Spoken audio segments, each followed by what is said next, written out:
And we are live again. I wasn't actually planning to do another stream tonight, but somebody over in the VDU chat asked if I could stream again.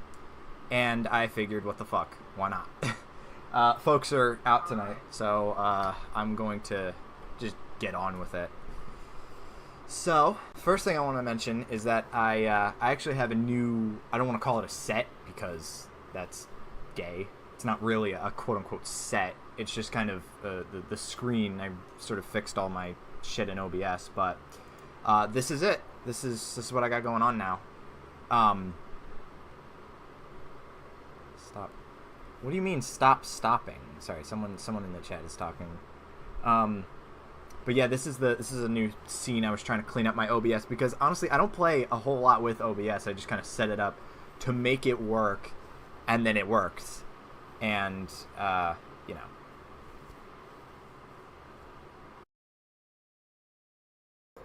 So what you have just seen a bit of is the very first stream that I still have on YouTube.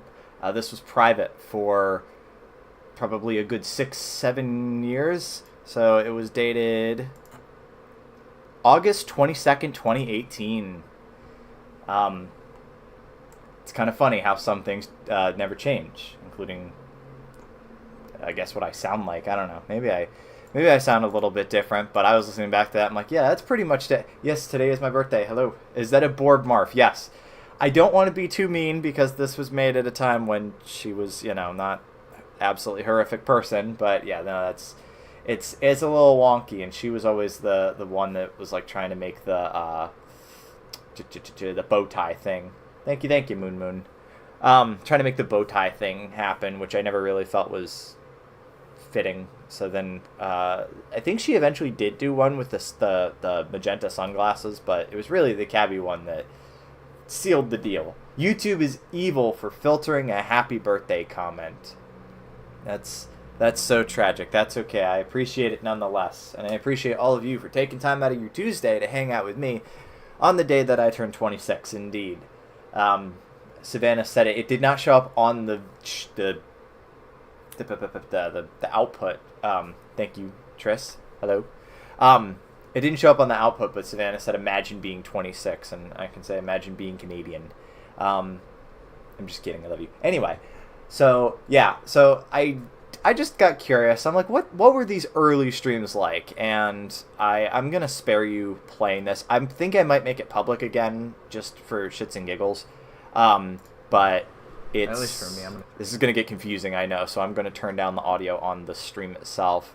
There's some points where it gets like really, really blocky because this was back when I had what they dubbed cornfield internet. That's what we used to call it. So, and this is me playing a custom map from a at the time it was a newcomer in the Quake scene, but he made some cool stuff. Andrew Yoder, I want to say his name was, and this was a map called Recursion because you were meant to play through it multiple times. Oh, it was hot. It was a really cool map, although I got my ass kicked and had to bump it down to medium. But yeah, I think you could probably see the blocking. I did not. Happy 777. Yes, Kevy, thank you for reminding me. I actually was going to mention that. I was like, oh shit, happy, lucky 777. But yeah, so it's just super old school Naruto. This was before I didn't even have a chat window on screen. I had no chat. There is a chat replay actually. If I by the way, I never use YouTube when I'm not logged in, so it's insane to see just how garbage YouTube is when you're not logged in. Like, there's this, I don't know if this is a Firefox exclusive thing because I use Vivaldi, but there's this constant floating fucking pop into a mini player button on the fucking video at all times. You don't hate Silicon Valley enough. Anyway, so yeah, there's a chat replay, which you can pop down. This is Firefox. Yeah, I use Firefox specifically as a streaming browser because I had some issues last year where I was accidentally revealing like personal information and stuff on my main browser, which is bad, obviously. So Sushi was in the chat. I don't remember who Joshua was. I could probably check.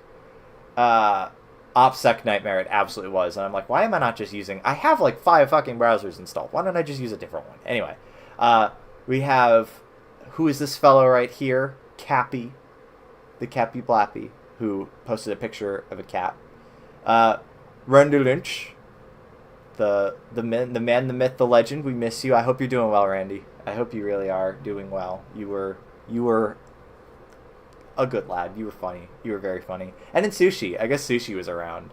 And Sushi, we don't talk to Sushi. Yeah, no, it's a blast from the past. And again, just very fun to see from back in the days when all I would stream is Quake, you know. I can go to, there's another stream that's privated. If I pop out of Studio for a moment, and I'm going back to my other browser, so you're not going to see this. I'll just open in another tab, that's fine. If I go into my list of streams, not the public one, which we'll scroll through in a moment, but the one that I have on the back end, there's one more Quake stream that isn't public, and it was another one with my cornfield internet. That was, like I said, that's what we used to call it. We would constantly torment each other about having incredibly shitty internet that would block and look like garbage. Oops, that's not what I wanted. I copy and pasted the wrong link. Sorry about that. There we go. Okay. Yeah, so pop this open. What was I playing? I was playing the Honey Jam, CZG 03, and then the Horde of Zendar, which is one of my favorite long maps. It still is. But yeah, no. So I guess Eric W made a map, which was cool. He's the one who does all the custom compile tools that are so great. So Honey, of course, is a very old and still very well regarded. I was never a huge fan of it. Gigantic custom Quake episode that kind of takes place in these inky sewers with lots of fog and stuff. Honey Jam was kind of disappointing. A couple of the maps were cool, but most of them were very basic. That's ultimately why I don't like Honey, because I feel like it's very atmospheric, it's very slow paced, and it's very, very large. And I can appreciate that in concept, but it just is not my thing, you know. I'm going to believe Eric W was my Ocaml professor. He might have been. He might have been. We are a chat of Eric's here. Let's see what else I was playing. Mine. Oh man, I hope this wasn't in the fucking map jam. I don't think it was. This was a speed map that I did like overnight called Vinegar, which was sort of trying to use the Honey look, but this map fucking sucks. So I'm pretty sure I only played that just to show it to people. This was 2018, so this was back when that map was more recent, but it was a speed map. There's a reason most speed maps are not very good. You can't make something good in a night in Quake. You just can't. It just doesn't happen. Ceremonial Circles, that's what it was. So this is a very, very old custom map that I was playing. And then, where's Zendar? There's Zendar. This map is fucking awesome. I believe I'm playing the OG version of it, not the Arcane Dimension. No, I'm playing the Arcane Dimensions version. You can tell by the axe. But this was actually upgraded for Arcane Dimensions to sort of include some of the stuff. Did I do the IK Blue Jam? That might have been after I left the scene. All of these streams were done very, very close to me not actively playing Quake stuff anymore. And it took me like 2 years to... Oh man, you could tell that this is Arcane Dimensions because of that Shambler model. For whatever reason, they upgraded some of the models, but not all of them. So the Shambler got a nice rounded version, but some of the other guns and models are the exact same. Yeah, no, this map is awesome. I can page through it a little bit, but it's like you can actually hop inside like buildings and stuff and just go exploring, which is fun. Exploring's fun. I like exploring. Look at this. I love this shit. Awesome. So, I mean, that's what I would play back in the good old days. Chat. Here is, like I said, my live page. I remember that Shambler, it's a custom model somebody made. It wasn't by Arcane Dimensions themselves. I believe that. So, you know, back in the day when I would stream Geometry Wars Galaxies, that's the oldest currently public one on the channel. Quarantine Viscera Fest. Now it's just called Viscera Fest. That one actually came out. This was an early build of it that I was playing because I knew through the Quake Grave, a guy by the name of RC. He had a stream where he would play through Quake maps and stuff, and through him, he had a couple of indie game developers who were making sort of what would become known as boomer shooters, and Viscera Fest was the one of them. I thought Viscera Fest was okay. I'm not a huge fan of it's like in some ways low poly, in some ways like NES blocky kind of look, but it was alright. And then I played Doom 2016, which that stream was a technical nightmare because I can only play that game on low settings on this computer. Yes, I'm still using the computer. I'm still using the same computer that I streamed all these on to stream right now. DCB was starting high school 6 years ago, my friends.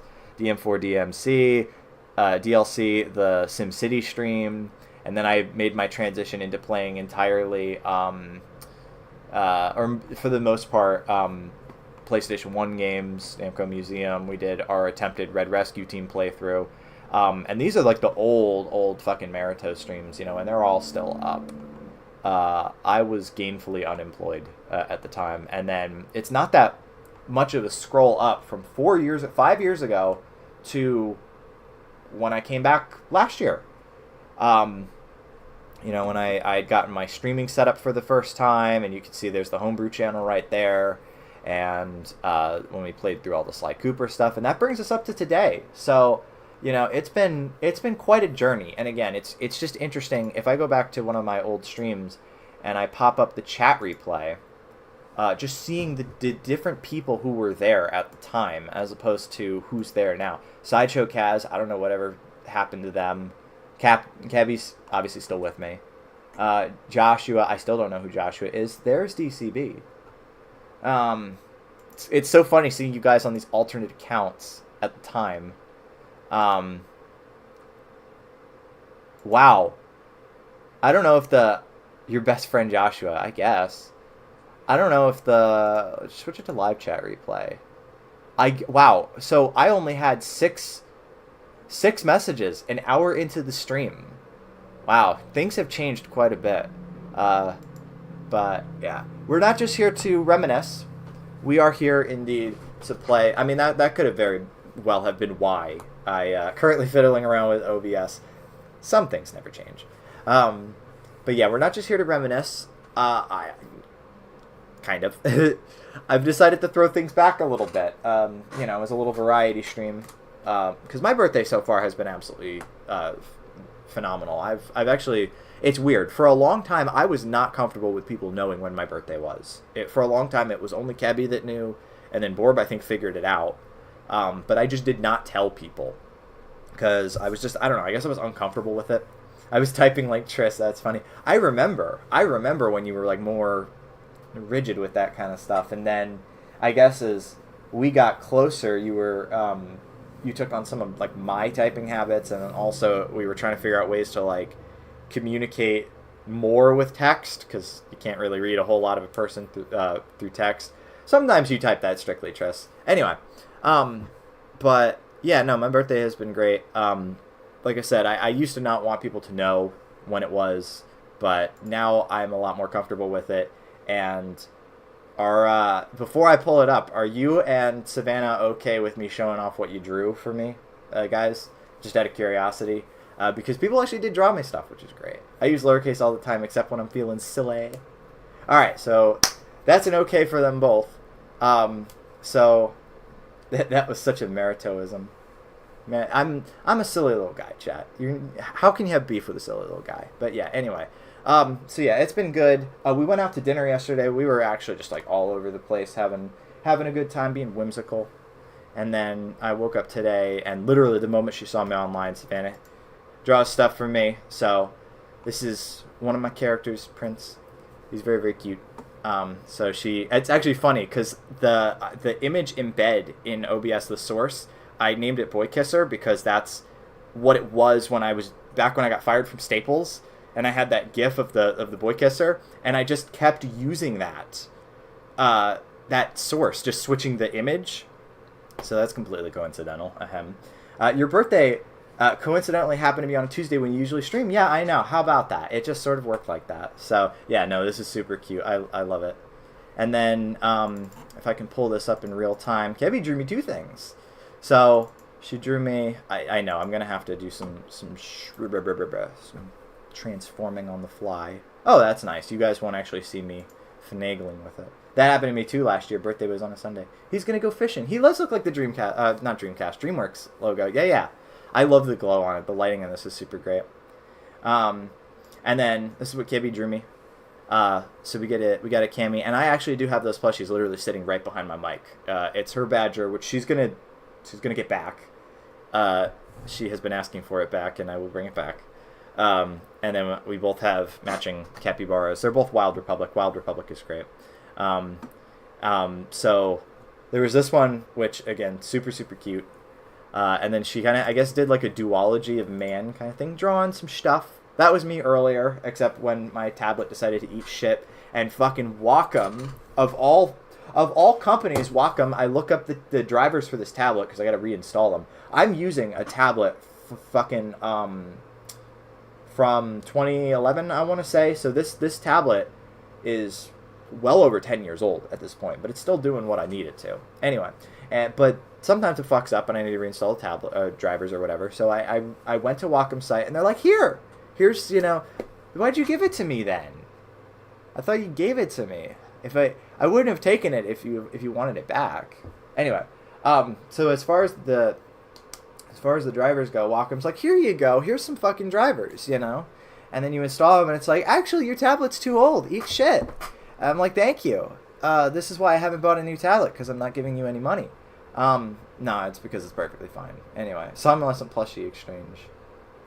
Seriously, I thought you gave it to me, which is why I took it. I wouldn't have taken it if it was just like a I guess a loan thing. But anyway, but then she I guess decided to do like a duology of man, kind of sort of deal. I actually don't mind. Okay, no, all good. You are gonna get it back though. I am gonna bring it back, and then I will come back with 3 or 4 Badger plushies to replace it. Anyway. So we got this Cammy. Renting Badger for temporary Badger needs. Yes, that's exactly it. I'd get separation anxiety. DCB, we love you, DCB. You're such a cool wolf. Anyway, here's the other thing she drew me. Look at him. Look at that controller. Look at that guitar here. First off, really good controller. I love this. I love how warm it is. Every time Cammy gets drawn, his palette gets a little bit warmer, which is great. But I love it because he's only got 3 fingers. So she was like, oh, well, that doesn't make a whole lot of sense for him to have 5 buttons then. It's like, yeah, you're right, because you normally don't play with 3 fingers. Sometimes you do if you only have so much strength in your fingers. Yeah, amber glasses. I really do like the gold glasses that I give him. That was the thing. She was like back in 2020 or so. She had started to give him like red lenses in his glasses because hippie stuff, and I just really liked it. So now all of my Sonas have different colored lenses in their glasses. It's kind of neat. Sometimes I wonder if all the plushies I own are because I didn't bring Wolfie to college. You cannot replace Wolfie. But yeah, no, this boy is absolutely great. So thank you, Savannah. Thank you, Gebby. Very, very much appreciated. I'm going to be looking at them for quite a while. Anyway, now that we have discussed my birthday, it's time to entertain you guys. To hide when he's high. See, it's funny. I've had people ask me just based on my hair alone. They're like, by the way, do you partake in the devil's cabbage? I'm like, I have once or twice. I don't know. It's okay, I guess. Weed is boring. It's like, okay, yeah. I guess it's fun for a bit, and then you fall asleep. I don't know. I say that, and then I drink, and drink has similar effects to me, where I have a good time, and then I fall asleep. I have clean stoner hair. That's a good way to put it. I am anal about my personal hygiene. I'm very, very clean. I always take showers. That's my one thing. I cannot stand if somebody fucking reeks. If I meet any of you in real life and you fucking reek, we are not friends anymore. This is this is not something I'm budging from. I cannot stand. And I don't mean like, somebody just like you can smell something on them. I mean like, has your ass seen a shower in a month? Unfriended. Absolutely despicable. Anyway, That's just me rambling. Yes, Cammy drinks, he sleeps. Cammy smokes, he sleeps. I sleep. I sleep, John. That's what I do. Okay? God sends his toughest battles for his eepiest soldiers. But yes, yes. So, that's the story of the amber lenses. Anyway, I sleep, John. Not friends with Smash Bros. Players. I had a song that... Because I just gave names to whatever, whatever. When I wrote a song, they didn't have lyrics or anything, so they're not about anything. So I just gave them random shitty names. And I had one that was intended to be on Isolated Together before I lost it, called I Don't Give a Fuck About the New Smash Bros. You could tell that song was written in 2018. I still don't. I'm sure it's a great game. I briefly played the Wii U Smash Bros. At college, because there was this, I don't remember which Central American country his family was from, but he was this gay guy. And he had lots of stories about how his family was not very accepting. He was pretty decent to talk to, but the only reason he was talking to me was because he wanted to fuck me. He thought I was gay, because at the time everybody pegged me as gay, and I didn't think about it. And I mean, I say that, and then I think back to Moon's gonna remember this person, Felix, the Filipino guy that I talked to. I wonder where he is right now. Everyone pegged me as a gay guy. It definitely had nothing to do with the fact that Felix was a crossdresser. Nothing at all. Anyway, but everybody thought I was gay, so I thought I was gay. So this guy was trying to fuck me, pretty explicitly, pretty talk daily with Felix. How about that? I've wondered about him. Anyway, so yeah. Excuse me. So yeah, once I got a girlfriend, he continued to talk to me until I left school, and then that was kind of it. Everyone pegged Cammy when he was a gay guy. All right, I think the wording is getting a little bit crossed here. I think the wording is maybe getting a little getting it twisted, chat. I don't appreciate it. Anyway, DCB says the Peggle fandom is dying. Shout out if you love pegging. Repost this if you love pegging. I am part of the Peggle fandom. I am. It was so funny. We were on a call the other night, and I was slightly buzzed, and I was looking for something to play, and I started at Peggle, and I was like playing with the speakers in the E-Machines box, like trying to see if DCB would hear the music, and he didn't hear it. At least he didn't react to it. But then I was like, okay, so he can't hear this. So then I just started playing the game, and I look back into the chat, and he's like, Peggle sound effects! Peggle sound effects! I'm like, yes. Yes. The music didn't come through, but the sound effects sure did. He just the pegging. This stream is already a fucking disaster. Anyway, so yeah, once I got a girlfriend, he sort of stopped talking to me. He was also the guy who gave me a quote that I still think about sometimes, which is college is for experimentation. I'm like, that's a very suspect thing to say, my friend. Stream getting taken down immediately, too much pegging. But yeah, so college was a very interesting experience. I don't even remember where I was going with that. Oh yeah, so what was it? Isolated Together, the new Smash Bros. That's right. So it was the Smash Bros. He was the one I was playing with, and he was like trying to get me loaded up on dabs and then fuck me. And I was like, I gotta get the fuck out of here. It was not a comfortable environment at all. And that's why I could actually not be a gay guy, because gay guys do all that casual sex shit, and I don't. Anyway, so I have been talking for almost a half hour now, and we haven't even gotten to any of the things that I want to play, because like I said, I want to throw this back a little bit. So I've got my classic controller. This is the controller that I was using for all those fucking streams for the longest time. So this was one crazy story. Anyway, so I've got my classic controller and my RAFnet adapter hooked up. That's another funny college story. Back when I was in college, Clone Hero started becoming very popular, and people found out that these RAFnet adapters with a Wii guitar would let you get true 1 millisecond delay. So Wii guitars became the new meta. That's what they would say. And especially helped that the strum bars in Wii guitars were also very, very good for rake strumming.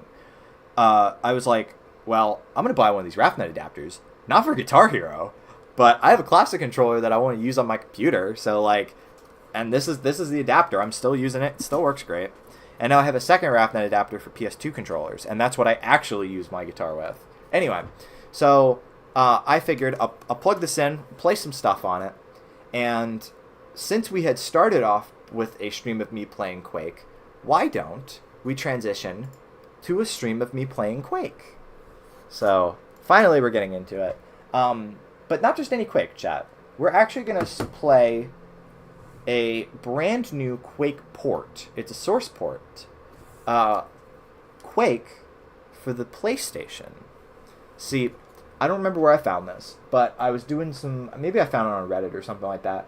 But somebody had posted that they were working on a port of Quake for the PS1. Now, I think we talked about this last time.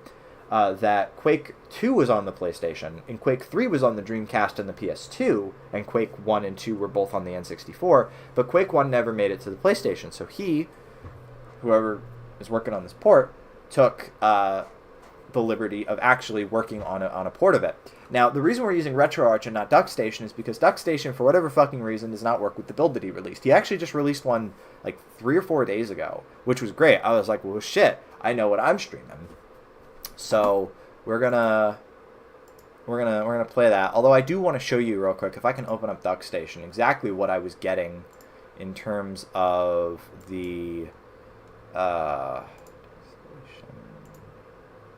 DuckStation here. Hide, what's it called? RetroArch? Hide RetroArch, and then DuckStation. I'll show you specifically what I saw in trying to play Quake PSX, which is the name of the port, of course. So, this is what I got. This is all I got, right? Check this out. I'm sorry, I know that's loud. This is all I got. This is all that happens when you put the disc in. This is the actual bin queue that was released. And I was like, well, shit. So, for the past half hour before the stream, I was like, well, hopefully I can find some way to play this. And I started just trying random RetroArch cores, and PCSX rearmed can play it, thankfully.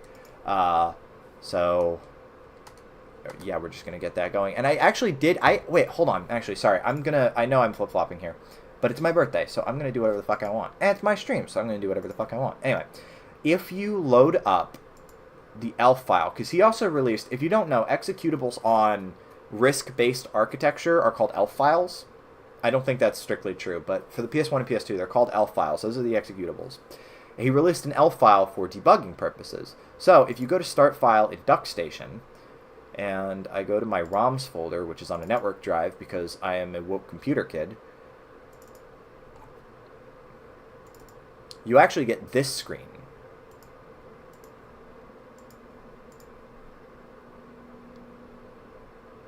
So CD init, bad CD or no CD in drive.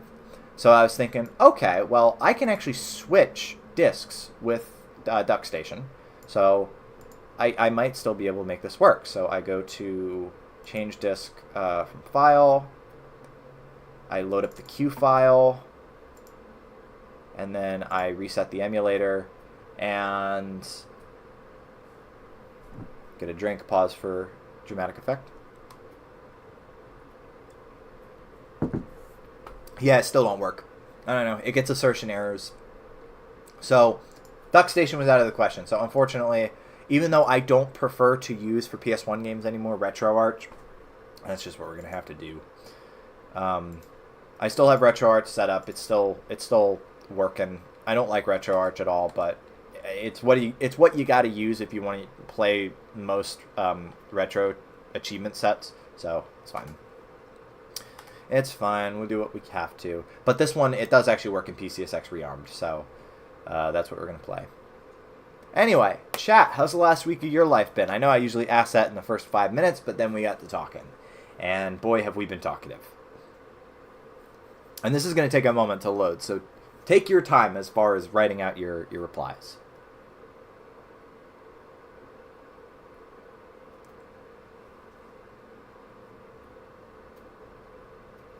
Finally finished the Jack and Daxter collection. Nice, nice. DCB says he's been fine. In the immortal words of another Minnesota group of Minnesoters, feeling strangely fine. funny class almost done. So yes, Quake PSX. Now yes, this build at the very least just drops you right in. There is a pause menu. There's no sound as far as the menu goes. You don't get the menu sounds. Options, you do get some decent options, which are kind of neat.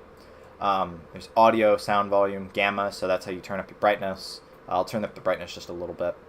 You can turn the crosshair on and on. There's some auto aim, fade corpses, and believe me, you're gonna want. Wow, a PS2 game for 595 fucking euros. Was it Rule of Rose? Because that's the... Before I got banned from r/PS2, that was the one that I would constantly hear people be like, oh, it's so expensive. Yes. Called it. See, I know. That game goes for stupid amounts of money, and I don't even know what it's about. Anyway, so, Quake PSX. So... Oh, man, I'm strafing.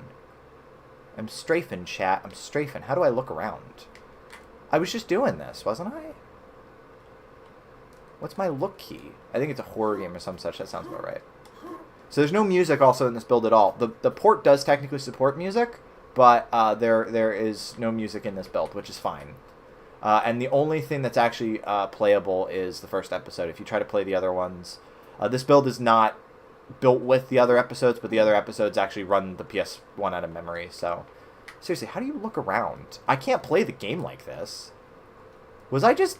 Did I not notice how Oh, this is going to be some fucking RetroArch bullshit. My analog sticks don't work. Bros, we are strafing. Man, this is a good reason why I hate RetroArch. For whatever reason, this controller cannot be remapped. If I go to controls, and I do this... Oh, now it wants to work to make me look like a fucking liar. Anyway, left analog up is this. Left analog down. This. Okay, so those are mapped correctly.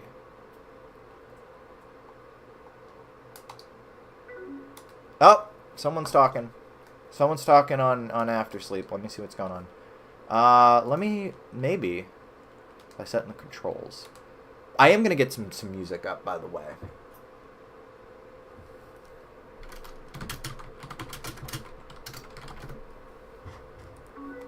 Yeah, it might just be because I don't have it set to the DualShock. And then... Controls. I will get some music on, by the way, because we are not playing the whole thing in silence. I could actually play... What could I play? Oh, I'll play the Quake 64 soundtrack. That sounds cool. Get some ambience going on. Yeah, remap files is what I wanted. Save game remap. Now do I have analog sticks? I do not. Okay. Restart the content.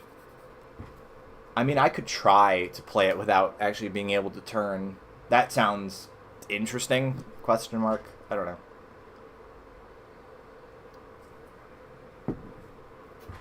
While that loads, let me go ahead and get some music going. The Quake 64 soundtrack is great, by the way. Very, very... I think it's underrated. I know it's... People are like, oh, it's not as colorful or whatever as the Nine Inch Nails soundtrack, but honestly, I prefer it. So, Quake... in my music library, because I got all of them in the music library. Yeah! Still don't got no analog sticks.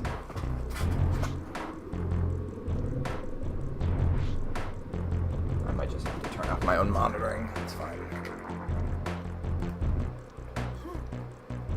Yeah, I still don't have analog sticks. I cannot turn around. By the way, this is another weird RetroArch thing. So, if you know anything about the classic controller, I had these saved in VLC on my phone. That's pretty sweet. If you know anything about the classic controller, you know that you have the triggers, and then you also have a button when you press the trigger all the way down. So, pressing the trigger a little bit shoots, and pressing it all the way fucking no clips. Absolute nightmare. I don't know what causes that. Anyway, there's no running. I haven't found the run button. I don't know if there is a run button. There's jump. Jump is L2 for whatever reason. There's no controller remap either. So you can't even make it over the hard hallway. You just die, which is fine. I don't really want to play this port on hard anyway. I think what we're seeing is that this thing is very much not ready for... By the way, the analog stick problem would not be a problem if I was able to play this in DuckStation, because DuckStation is an emulator coded by a competent person. No shade on PCSX Rearmed. It's mostly RetroArch. RetroArch. It's mostly RetroArch.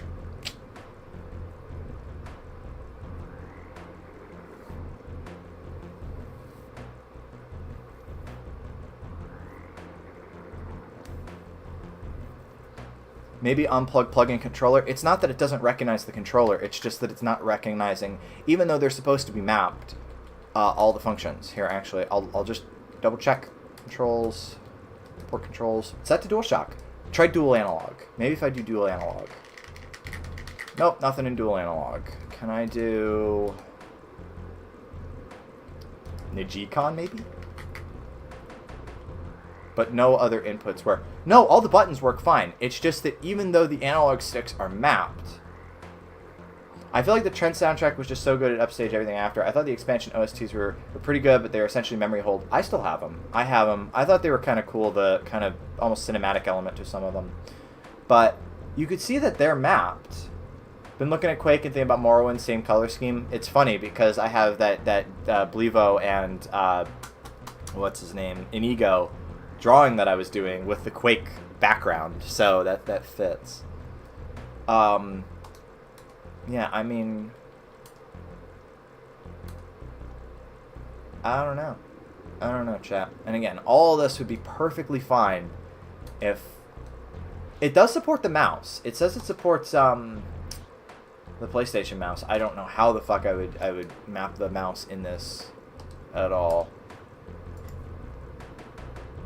But yeah, I guess we're just gonna try to play through it a little bit. I can't turn.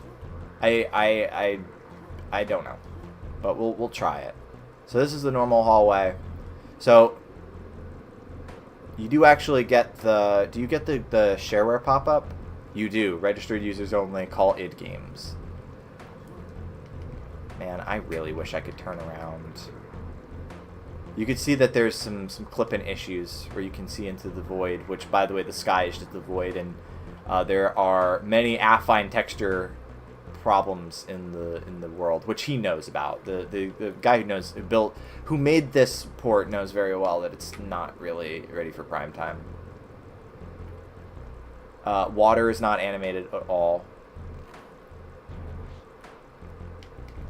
There's no way I'm going to be able to play any of this without being able to turn. This is the shareware version. Please register. Yes it is. Oh god. Oh, this is a fucking no clip, like I said. And these are real load times, by the way.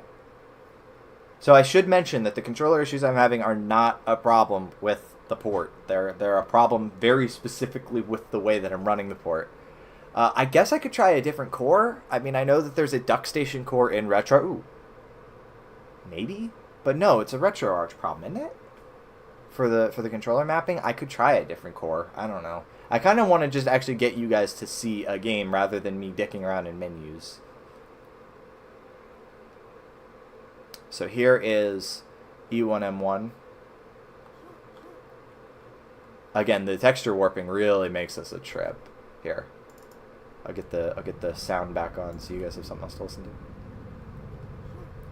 Can't make it across. There's no run. That is a fault of the port, I think. Oh, nope, I made it across. This is how you play Quake. This is the optimal way to play Quake. I wish there was control remap so I could turn around. There's not. Yeah, there's nothing. Can I do...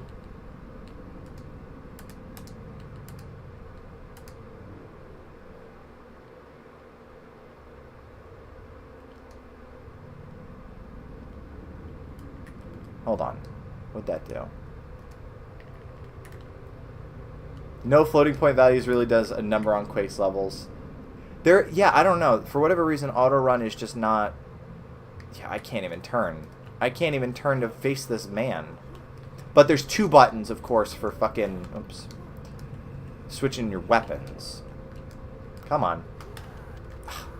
I gotta lightly tap the button so it's not like that. So that way I don't immediately start no clipping. By the way, there's also no Fulbrights. So that's why it's very flat looking, like it's fucking... I keep doing that. Like,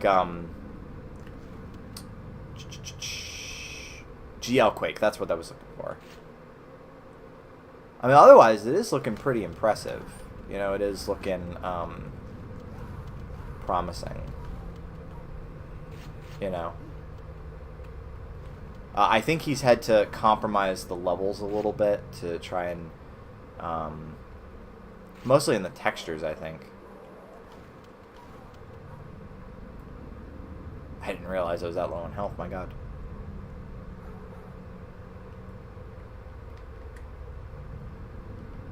You can also pop up some debug information with select, which is kind of cool.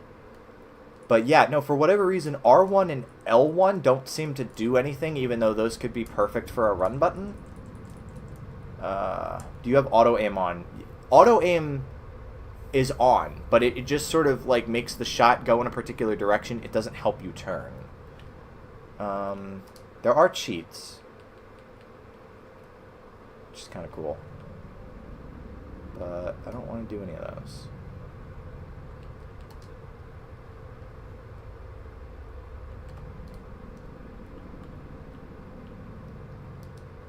Yeah, no. Square doesn't seem to do anything either. I thought that might have been a run button.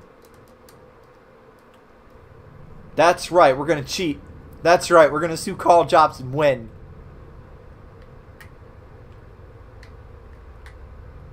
Ah, man, I'm seriously like... Maybe if I keep playing with this, something will work. Well, that got the right analog stick set to the movement.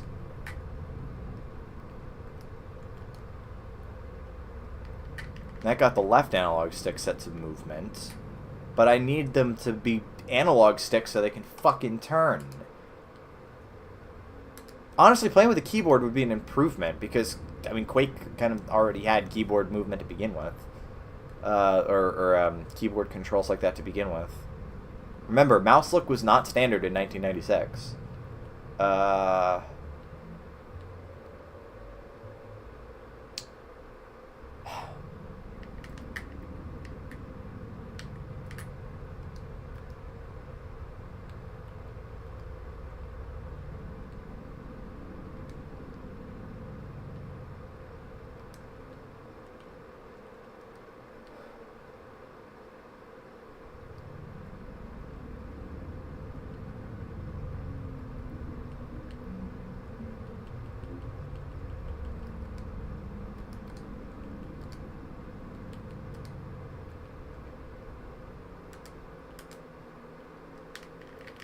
Seriously, I don't know why it doesn't work with my fucking analog sticks. I'm so frustrated.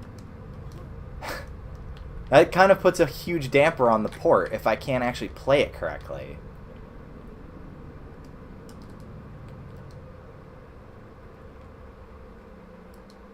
And by the way, you can see that RetroArch does recognize my analog sticks. Here, watch this.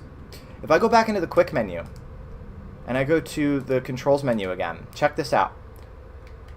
Do you see that? That's my analog sticks working in the menus, but they don't work in the core? Why? You can see that it's all set perfectly fine. You know what, last ditch effort to try and salvage this, I'm going to go and try a different core. Maybe something is wrong with the port itself. He says it supports the PlayStation mouse and the DualShock, so I don't think so. Although it could have been. You know, it's not... It's definitely a very early port, but anyway. We're going to try a different core. I guess you just do it through here. Yeah, core downloader. Try a different version of the emulator. I've got the core. What I've got is a core. I can't really do other emulators because it doesn't run on DuckStation. So whatever PlayStation emulators are cores is what I've got, basically. By the way, something I find funny, there's Quake cores, and one of them is tier Quake, which is like a really ancient source port. That's what you get if you want to play Quake through RetroArch, is you get fucking tier Quake. I think that's crazy. But some of those old Quake source ports are still used. They're still used by like speedrunners and stuff. I think Joe Quake is one that gets used by speedrunners too. What am I looking for? Sony, right? Sony. So we've got 2 versions of Beetle PSX, PCSX Rearmed, Swan Station, which is the Duck Station fork after the Duck Station guy told the RetroArch guys to eat shit because they deserve it. And so someone forked it and made Swan Station. I guess we're going to try... hold on. We will install Beetle, the Powder Toy stream. Yeah, the Powder Toy is also a core. And then we'll also try Swan Station. Fuck it. Let's install all of the PS1 cores just while we're here. You know, and just try them all. Okay. So cores... So let's try this Beetle one first. Beetlejuice, Beetlejuice, Beetlejuice.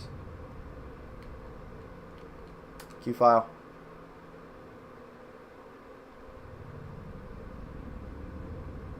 Ooh, how fancy. We get the freaking...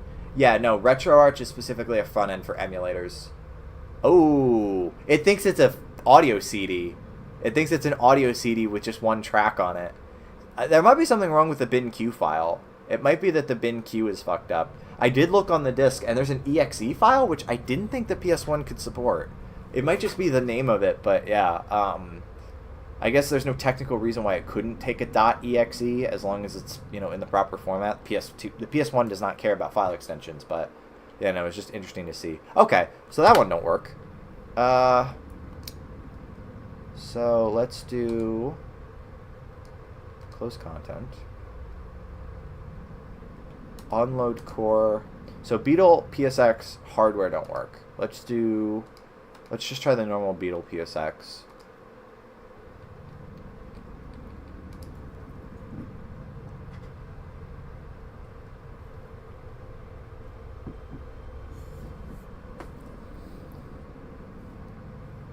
Same result. Hello, new house. You might even catch me playing a little bit of Quake if I can get it set up properly. You can always do Dimension of the Machine, but I don't want to play Dimension of the Machine. I've never been less interested in a Quake expansion. Alright, PCSX Rearmed, we tried that. That's the closest we've gotten to a working result. Swan Station. Swan Station. Don't let us down, even though you have every reason to let us down.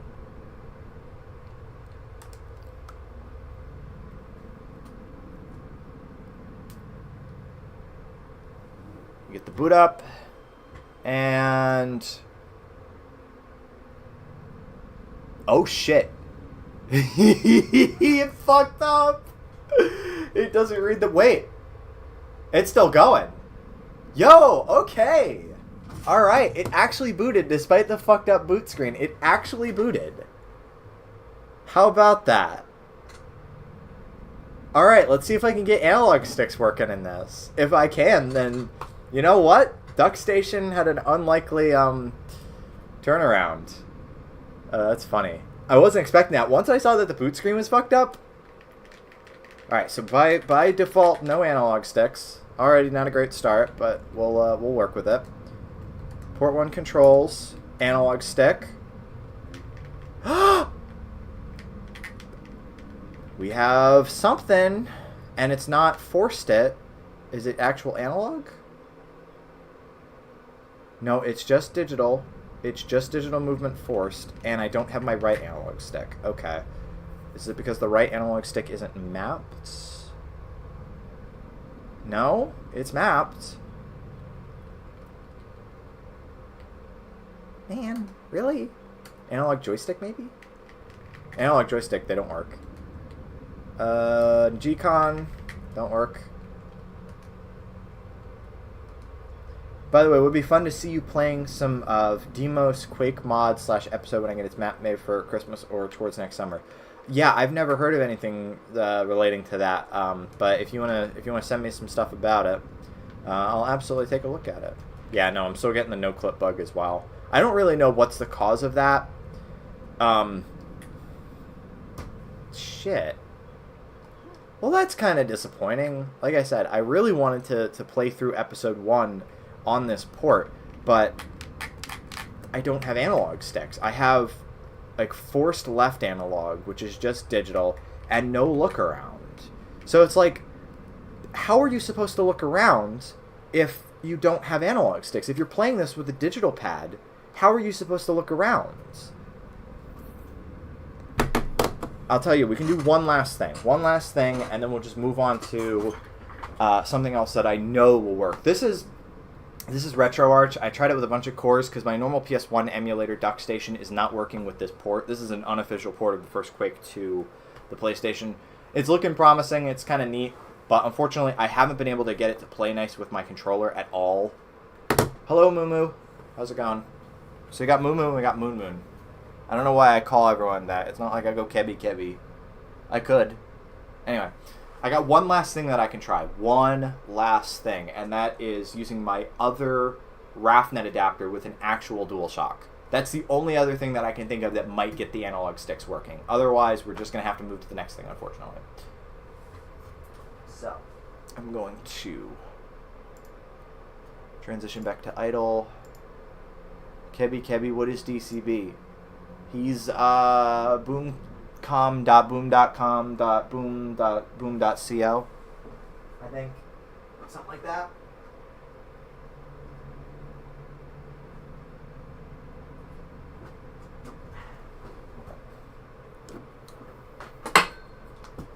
Put that over there.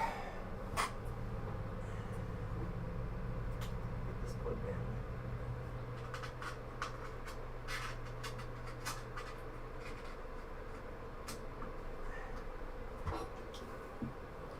Okay. My DualShock plugged in.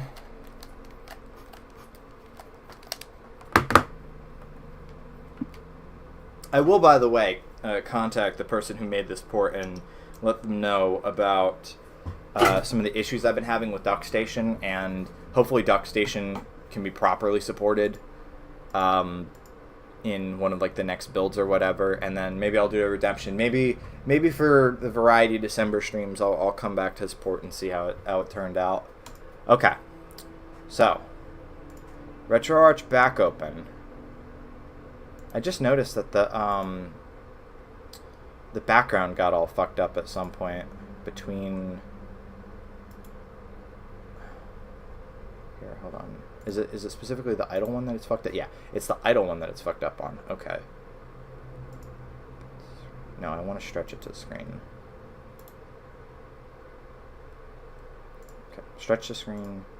There we go. I don't know why that happened, but I just noticed there was a discrepancy between that one and the other one, so that's why the background got all funky. So automatically it does detect my controller again. So we're gonna do input.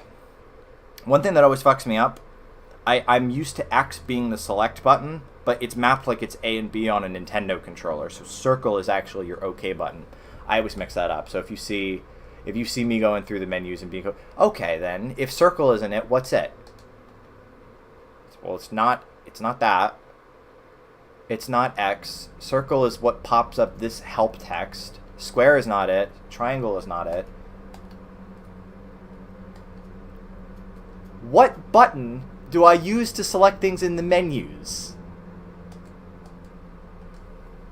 The answer is the keyboard. Did I mention I hate RetroArch? Did I mention that RetroArch is actually like the worst thing ever? Okay. So let's see. Set all controls. D-pad up. RetroArch. All my homies hate RetroArch. D-pad down. Left. You can see that it's mapped. You can see that it is all mapped. D-pad right. But we're going to give myself the best chance. B button down. It's that one. A button right. It's going to be that one. Y button left. It's going to be square. X button top is going to be triangle. Select button is this. This is nice. This didn't work at all the last time I tried to do this. So, hey, we're getting there. L1, R1, L2, R2, L3. L3 doesn't work. That's fine. I don't need L3. It just disappoints me. Alright, left analog.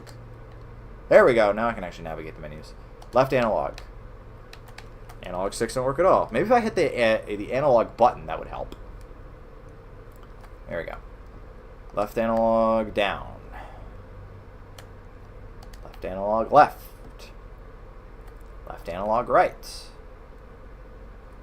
Right analog up. Thank you. I know this is enthralling. Thank you for staying on the line. Your call is very important to us.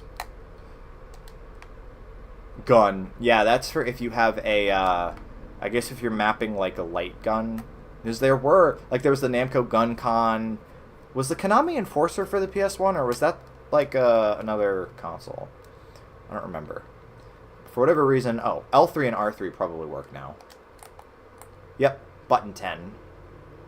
And then R3, button 11.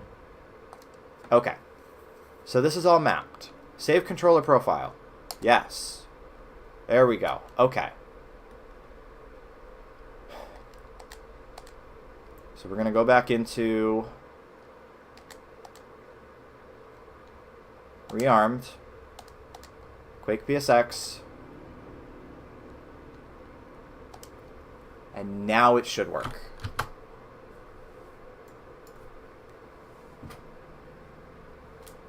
Okay, I can still use select and start to pop up that menu if I need to.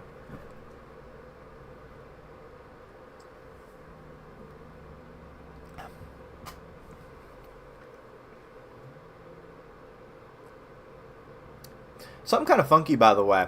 I had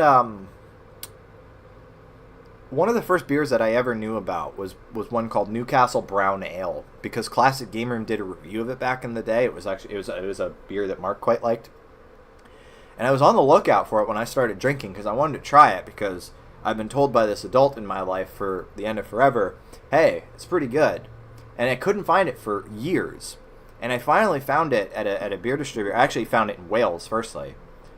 And, but I was curious to see what the difference is between the Welsh, the UK version and what we have here. It turns out this one is actually brewed by Lagunitas, who normally make like an IPA, and they're based in Petaluma, California. So I was surprised. Okay, so we don't have analog sticks at the moment. Controls. It's pretty good though. I like them on the darker side. It's got a nutty kind of taste to it. It's quite good. Alright, reset input mapping, remove game map file.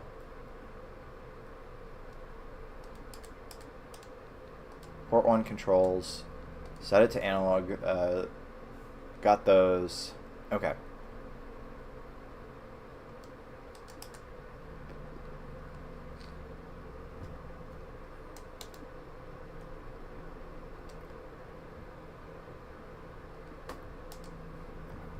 And I'm even going to right now restart the content, because that might be it. I know, it's so suspenseful. I do notice that the Aubrey Hodges music has been going this entire time, so I hope you guys, I don't even know if you can really hear it. Oh, it's been going. It's been pretty decent. So you guys are enjoying the dulcet tones of anxiety in the background as I work on this. It's a pretty good soundtrack. I like it.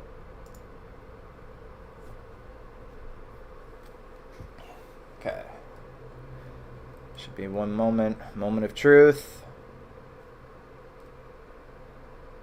Moment of truth. And we don't got no analog sticks.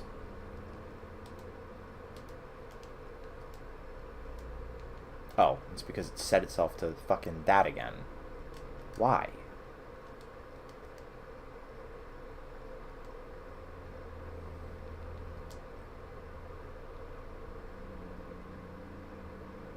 Do I have to do this? Do I have to do L1, R1 plus select?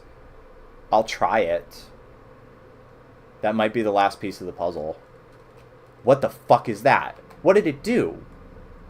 Well, I've got analog sticks now. What the? What the? Okay, cool. Analog on.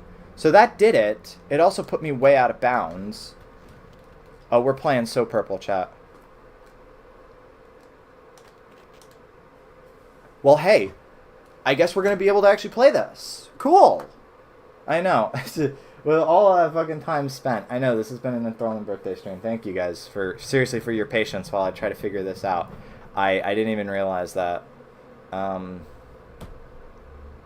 now we do have analog sticks. So now I should be able to finally, on my birthday, play the build of Quake that I was looking forward to. Once it loads. These load times are phenomenal. I'm going to go get myself another drink, I think. Yes! Oh, baby. Oh, yeah. Sorry, I thought it was flipped for a moment. It's not flipped. Yep, it's my birthday. Hello. Oh, shit. Oh, man. That was worth it. That was worth it. We're finally going to be able to play fucking Quake PlayStation as intended. Yes. Oh, man. That's great. Okay. Real quick.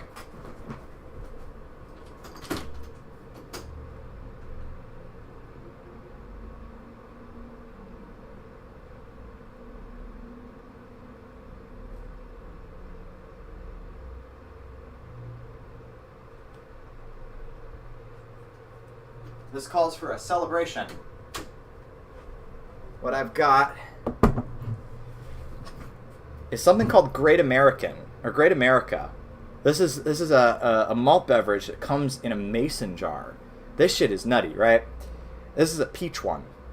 And the only thing I know about it is that someone asked for it the one day, because I used to work at a beer distributor, if you don't know. And somebody came in the one day and asked, do you happen to have Great American? And we did not. And apparently we did have it at one point, and it didn't sell very well. It's 14%. No, I'm not going to drink the entire mason jar, I promise. But we are going to have a little glass of it, because I've never actually had this, and I'm curious. And it comes in a fucking mason jar. Hello. Yeah. Alright, smell. I always like to smell alcohol before I try it, because, you know, most of taste is scent. Yep, that sure smells peachy. And I have myself a glass as well.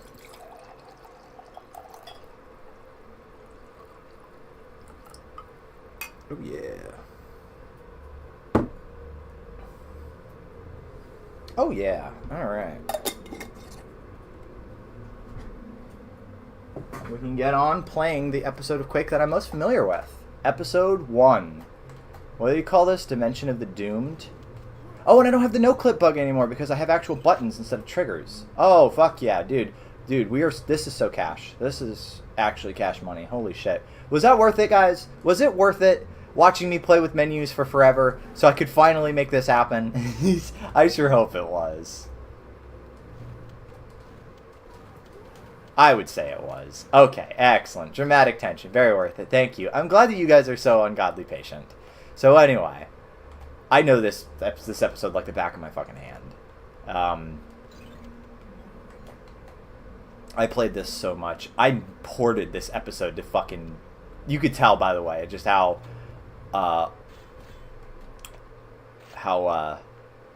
some of the stuffs... Oh, I'm stuck. That's why they give you no clip in the menu, because you do get stuck. Is it just me, or is the game a little dark? I can turn up the gamma. Hold on. Alright, no clip. No clip. There we go. I'll turn up the gamma. Should be a little bit better here. I'll do it. I'll even do it one more notch for you. Alright, there we go. That's as bright as I'm going to make it. There's no skies. Sky is just a void, which is cool, I guess. It kind of suits.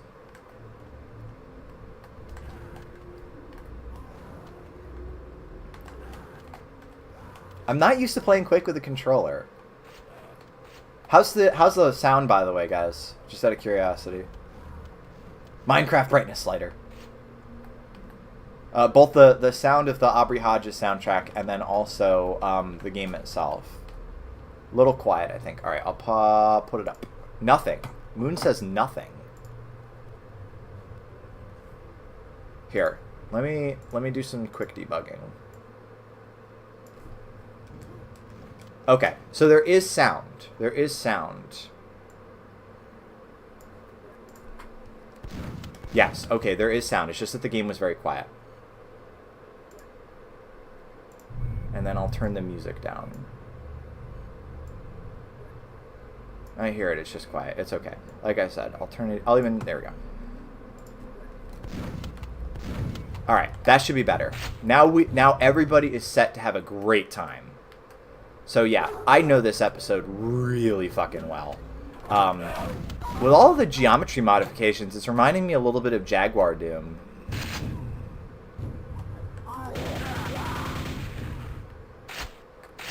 Which they had to massively simplify the Doom levels to make them run better on a bunch of different platforms.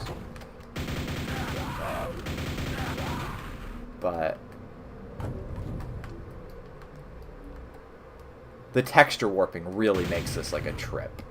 This is so good. It's so cool. It runs on the PlayStation. And it's funny, too, because the guy was like, oh, it runs at a mind-blowing 15 FPS. I'm like, honestly, it's not that bad. Honestly, the frame rate of this, it's certainly better than fucking Saturn Doom.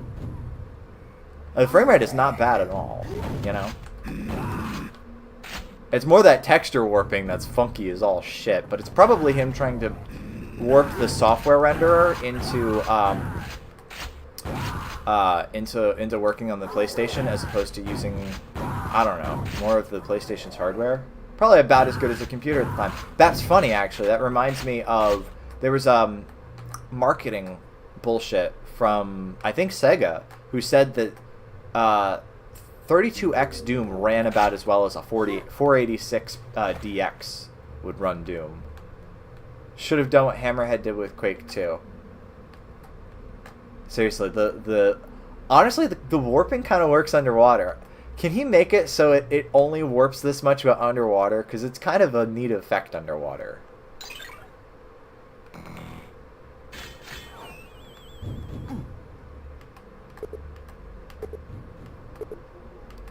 Alright, I think that's it as far as the secrets. Oh, I gotta get the one. If he uses the same method, it should work, actually. One more secret. Yeah, the sound design in this game is pretty cool. You can tell that they were trying to do a bunch of different things. Like, Doom was entirely... Nope, I'm not going to be able to make that jump. That's fine. Doom was entirely supposed to be sci-fi, but Quake was like... I think they took inspiration from, like, the D&D sessions that the team at id were having. And Quake itself was actually supposed to be like a guy running around with a crazy thunder axe, which kind of happened with the expansions eventually. I know there was the, how do you say that, the Mulgirner in Hypnotic. So yeah, this is what the end screen looks like. Increase the polys on the map meshes. Compact end screen. Yeah, it's nice. There's no camera sway. In fact, it just looks like a static image, but that's perfectly fine. Mjolnir. Thank you. I'm American. I don't know these things. Anyway, let's play the level complete sound or music for a bit, because we just completed a level. As they say in the hood, yatta, motherfuckers.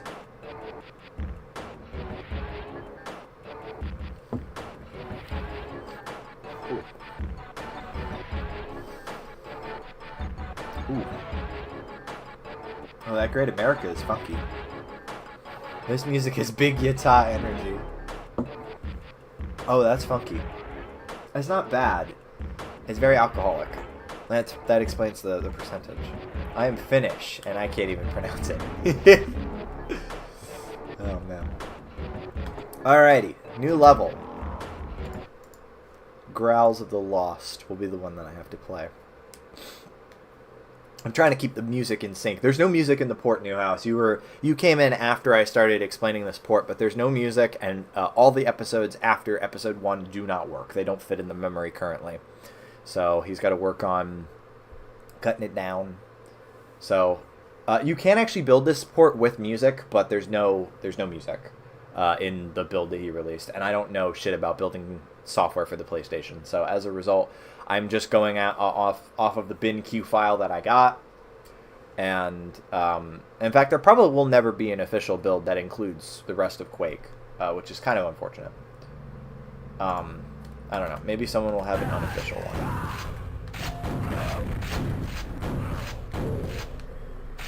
So this is the second episode, or second map. I don't even remember what it's called. It's neat, though. This map is pretty iconic. Also, in terms of being a deathmatch level. Castle of the Damned, thank you. In terms of being a deathmatch level, this is pretty iconic. I know that there was a really legendary early battle on this for John Carmack's Ferrari. There was like a big Quake, like a, what do you call that? Like a deathmatch competition, and the winner got John Carmack's Ferrari, and it ended up going to a guy named Thresh. And it was pretty interesting also because one of the last videos that Carl Jobs did before he got publicly humiliated by Billy Mitchell was one refuting Elon Musk's claims of being like a top-level Quake player. And he actually got in touch with Thresh, and Thresh was like, yeah, he was around. He was okay. Thresh was like, yeah, he was alright, I guess. Just like, I can't think of anything more humiliating than, like, I feel like it'd probably be better to say, yeah, he fucking sucked. Because at least then you, like, left an impression. But otherwise, the cursor is visible. I'm sorry, I will move it out of the way. Just for you. But yeah, he was alright. He left no impression whatsoever. That is pretty funny. That video was pretty iconic, actually. I thoroughly enjoyed it. The thing about his claims were, and Elon's claims, I should say, were that he won like a big Quake tournament. And what was really, really interesting was it was kind of like a Dream situation where everybody looked at what Dream was saying, you know, when Dream got caught using luck modification mods for Minecraft. Everybody looked at what he was saying and just immediately dismissed it. But then Carl had a look-see and went, no, actually, he might actually be telling the truth. Like, this makes perfect sense.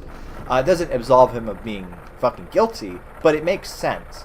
And it turns out that that sort of thing that Elon was talking about, this competition, did happen. It did actually happen. Eventually, Carl was able to find records of this specific competition happening.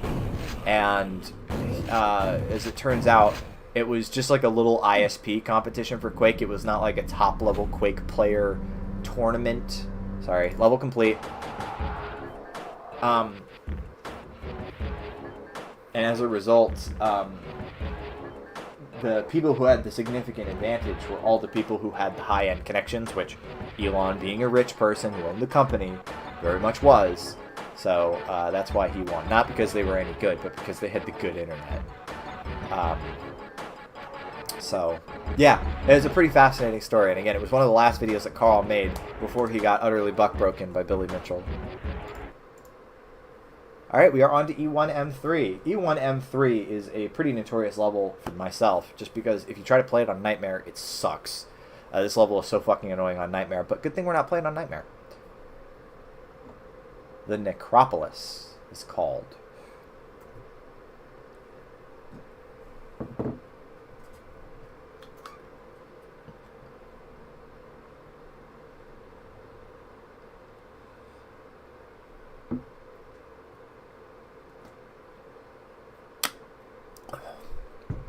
Yeah, I definitely need water to wash down that Great America. It's a little bit malty, but it's just very hot tasting.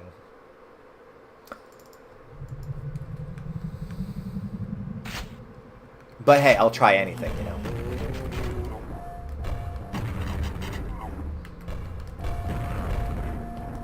If I call it Great American, it's Great America. I don't know why I keep saying great. Dimension of the Necronomicon. Is that something you're working on, Newhouse? Man. Sometimes ogres will survive fucking 3 grenades, and it's crazy. Oh, shit. How do you switch? How do you switch weapons? Wow, he really simplified this room down. I don't even know if there's the thing that comes down. Again, it reminds me a lot of Jaguar Doom. I think that's neat. That just came to mind because, oh, shit. How did I do the no clip? Fuck. Put me back in the level, please.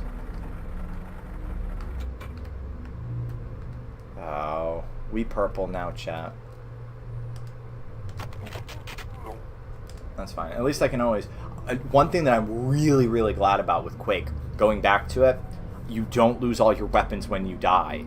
At the moment, I'm currently, for Retro Achievements, working through the Doom 32X set, and it is supremely, supremely annoying. Especially on Ultra Violence. To eat shit, and that's it. You have to make it through 16 levels without dying. Which is doable. That's the best I can say. It's doable.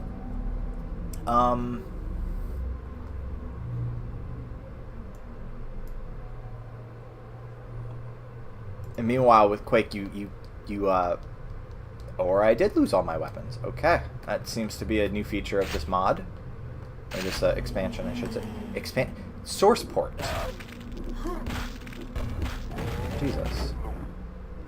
Also, the explosion radiuses seem to be fucked up. Normally, when you hit the center one, you'll immediately hit the other two as well, but suppose not. Oh. I appear to be out of ammo. And about to die. Yeah, Necronomicon and Evil Dead itself was a Lovecraft reference. It all goes back to Lovecraft.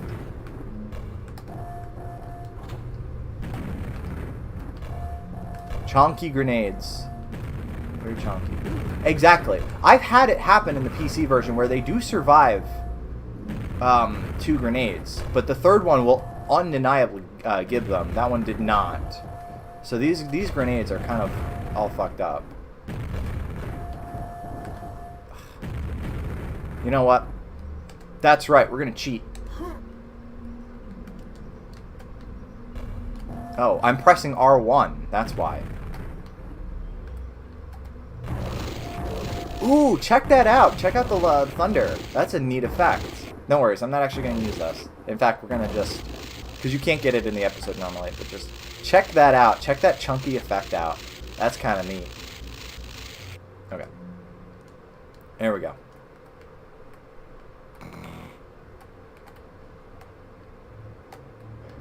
Hold on, I got to see. Does the ceiling come down? Yes, it does. Okay. I was wondering if he changed that. That is a nice sprite. That very much is. Scary monsters and nice sprites.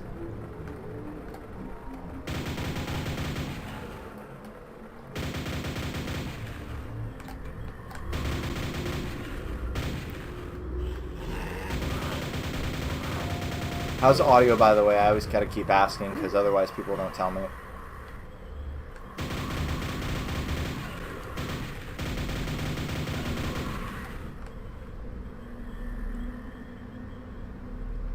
Me and my dad were talking. Audio's fine, excellent, thank you. How impressive was it? Id brought out Doom and then Quake 3 years after. What was really crazy was that, looking back, John Carmack said Quake did way too much.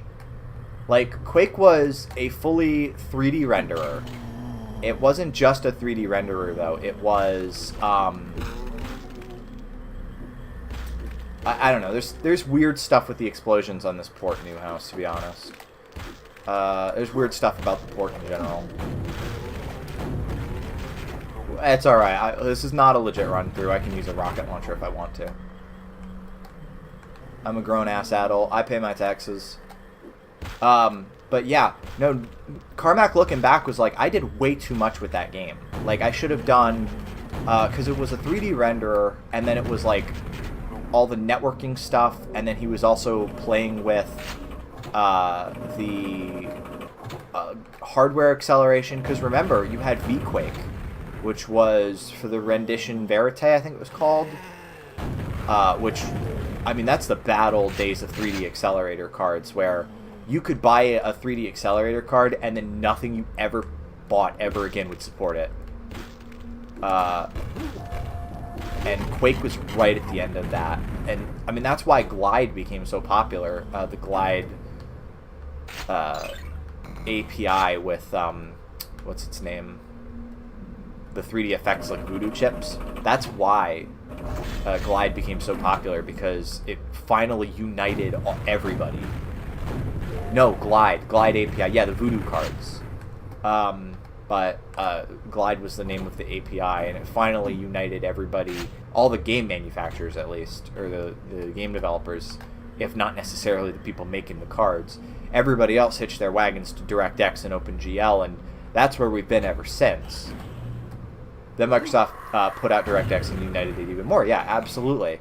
And DirectX I've always had a soft spot for, because it's just always run the best. I know Vulkan is supposed to run really well in the right circumstances, but for me, I've always gotten the best.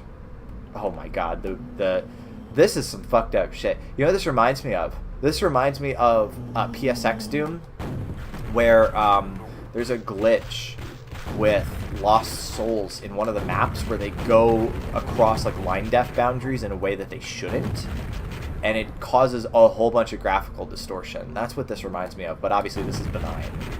This is just the port being funky, and that was an actual... If you let it go on long enough, it would eventually crash the game. But yeah, no. When you're right next to the water surface, whew, that's funky. Neat as hell, though. Neat as hell. But yeah. So... Oh! Did you see that? I, like, bounced up really high. That's funky. The water's gonna eat ya. But yeah, no. So Quake came out right at the bad old days of 3D accelerator cards potentially, you know, being completely incompatible with each other. And John Carmack wrote a version of Quake for this rendition card, and it was called Quake. And Quake runs only on this one specific accelerator card. So it's actually one of the least documented versions of Quake that there is. If you kill these ogres up there, normally those bars open. They do not open in this version. I don't know why. But yeah. So, sorry about that. I was completing the quest in Skyrim so that Dear Keithus could join the Kitty Gang. He's an Argonian, but close enough. The beast races are all welcome here. Okay. Oh shit. I have a platform that you can see through. Bing bing wahoo. Oh fuck. Yeah, even on normal, the Necropolis is kind of funky. We need a bird race. I'm telling you, World of Warcraft had the beast races figured out. They got fox people, they got panda people. That shit's great. Anyway. But yeah, so as a result, he built this whole version of Quake that was only supported on this one graphics card. And he was pissed about it. And apparently the experience was so bad that he was like, I am never supporting anything other than OpenGL ever again. Wow, no Shambler on normal. Yeah, thankfully. I would not have survived a Shambler encounter. But yeah, so, and then Quake 2 was, of course, it had a software renderer, but it was pretty much like full speed ahead on the 3D accelerator cards, and it used their position as like the technical leaders in the market to make it so you needed an accelerator card to play Quake 3. So yeah, but you know, looking back, John was like, I did everything. I did, you know, this fully 3D world, which is not trivial. Here's the thing. The thing about Quake is that the world, and you wouldn't know it from this port, but the world in Quake is not affine texture mapped. He was like, it needs to be perspective correct, the textures can't warp, any of that shit. And it took some serious, smart people math stuff to figure that shit out. And that's actually where he brought on a guy named Michael Abrash. And Michael Abrash would write for Blues News, a little mini newsletter called Ramblings in Real Time, which is actually archived on the Valve Developer Union site. Very, very interesting read about how he solved a variety of technical problems in Quake. Because Michael Abrash was known as a god of assembler programming. And John clearly respected him greatly and brought him on, I think only for the first Quake, to help him develop this game engine. And it was all the stuff about, how, like, for example, how do you get the lighting working? Because he was like, I don't want it to be flat lighting, and we cannot do real-time lighting. We just do not have the processor for it. So they had to figure out how to do... I still think there's some formula attributed to Carmack that's still the foundation for 3D lighting. You are thinking of fast inverse square root, also known as what the fuck. So fast inverse square root is an approximation of, I think it's called Newton's first method. And it is it's a hack, basically. It's a hexadecimal number. And nobody knows how it was derived. We've been able to derive similar numbers, but nobody knows how the exact fast inverse square root was derived. Actually, people originally thought it came out of the SGI sphere, I believe. Let me look this up to make sure that I'm not getting this stuff incorrect.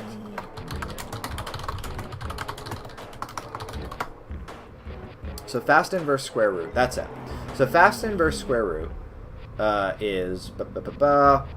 Yes, it's the hexadecimal constant 0x5f3759df is an algorithm that estimates the reciprocal of the square root of a 32-bit floating point number. And the significance of that is Newton's... What am I looking for? What is the specific thing?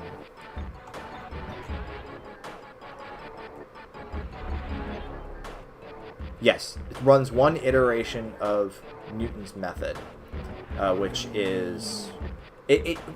Long story short, I don't know math. I don't know how to read. I don't know math. But this number is able to very quickly approximate something relating to lighting in Quake 3. And it's not in Quake 1. It's only in Quake 3. Quake 3 used this algorithm, and there's also a variation of it apparently in Interstate 76, which is one, if you're an ardent LGR viewer, you'll recognize that one.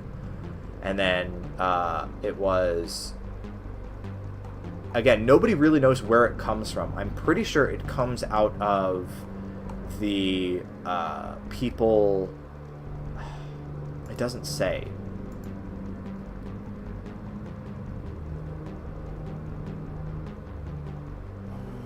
Okay, Greg Walsh is apparently the guy who figured it out. So they've narrowed down who it actually was. And he brought it along to 3DFX.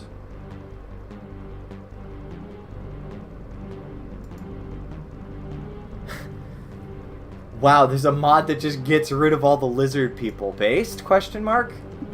Sorry, I just noticed we switched over to the Rune acquired music. That's not accurate. That is not accurate. I have broken the... what do you call that?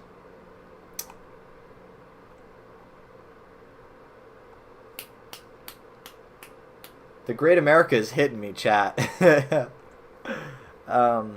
Immersion, that's the word I was looking for. Yeah, no, all this shit is super nuts. And by the way, fast inverse square root is not actually particularly optimized, apparently, on modern computers.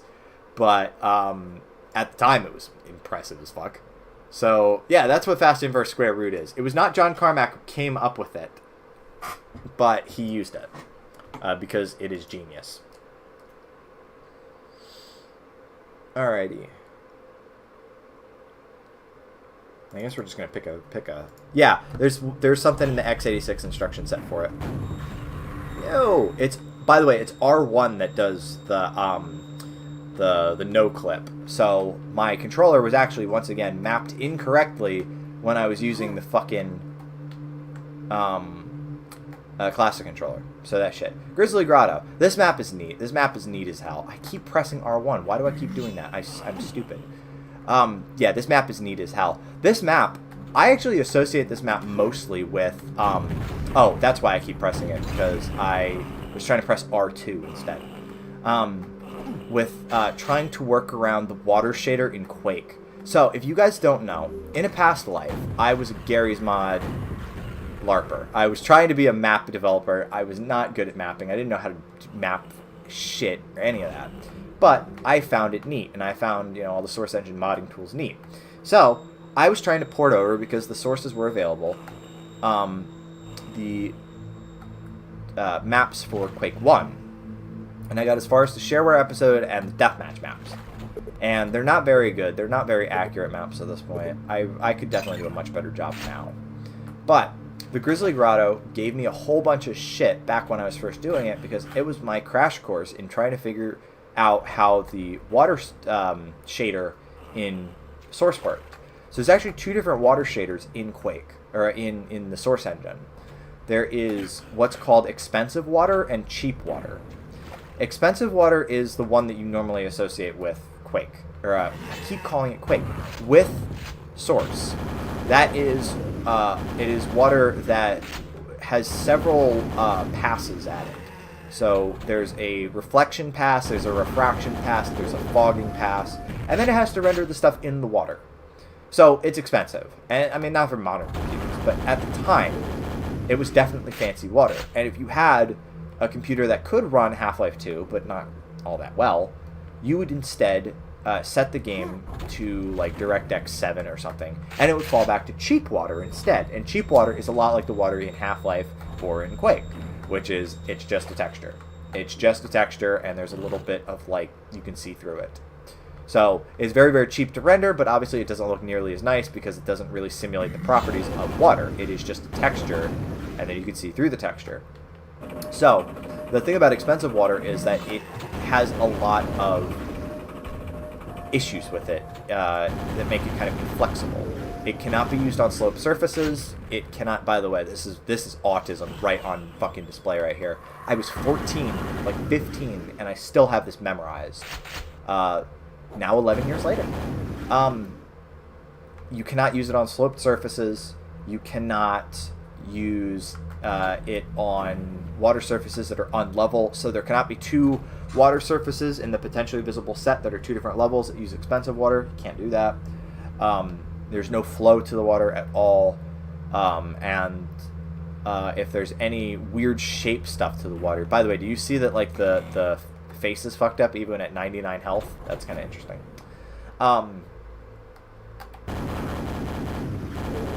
If you need any of that flexibility, you have to fall back to cheap water. And by the way, if you're curious, if you're a map developer, like for Source, you can actually use the cheap water whenever you want. The textures are available in any Source game. And they will name it just like cheap water and then water, and then there's like different DirectX level waters. So it's pretty interesting in that regard. But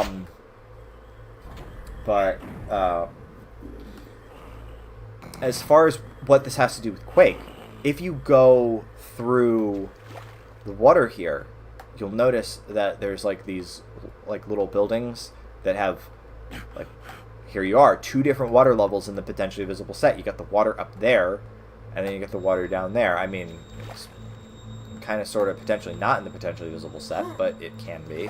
I don't know. It's just a disaster. So I was using the normal Source water textures because that's all I knew, and then I was wondering like, why isn't this fucking working correctly? And then I discovered cheap water, and that's what I replaced it with. And I think cheap water was also used in Half-Life Source, because the water textures in Half-Life work a lot like the water textures in Quake, so they have to fall back to cheap water because they just don't have they're not set up to use the expensive water. The setups are different. I do see that some people were talking, so let me go ahead and reply to those real quick. So shout outs to me running Gary's mod on the integrated S3 graphics on my Packer Bell and not having to look at the buildings in GM Construct or else I blue screen. That's crazy. And it's funny to think of that, to think of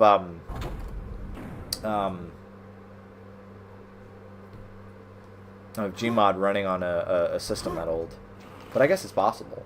And then for Quake Water and Gmod, I just copied a basic water shader and put the water texture in it. If it works, it works. That's the big thing, though, is that cheap water doesn't actually use the water shader. It uses the light mapped generic shader, I believe it's called. And so it just effectively acts like a brush, but it's a brush with the physics effects of water. Whereas the water shader is like I said, there's multiple passes. So it'll do what renders in the water, it'll fog what's in the water, and then it will do a particle pass, so there'll be little floaty things in the water, and then it will do a refraction pass where it'll warp the stuff that's in the water, and then it will do the actual water itself, and then it will do a reflection pass, which is obviously the stuff above the water. So as a result, you're talking multiple levels of overdraw, and the engine is just not set up to be stressed that hard. So they put a lot of restrictions on what you can do with water in the water shader, I should say. So in a lot of cases, you got to fall back to cheap water, and that's what I had to do for the Grizzly Grotto because it's just such a weird setup. So this is what I associate with this level is that hullabaloo with all the textures. Internal Quake Engine stuff, or I keep calling it Quake Engine, Source Engine stuff. I do get the fuzzies for Source. I know it's funny because Moon still works with Source, so it's funny to be like, oh yeah, I'm nostalgic for that, but I have not seriously worked with the Source Engine in many years. I'm pretty sure last time I did was last decade when I was working on VDU, and that was only for writing guides and then occasionally shit posting. Speaking of,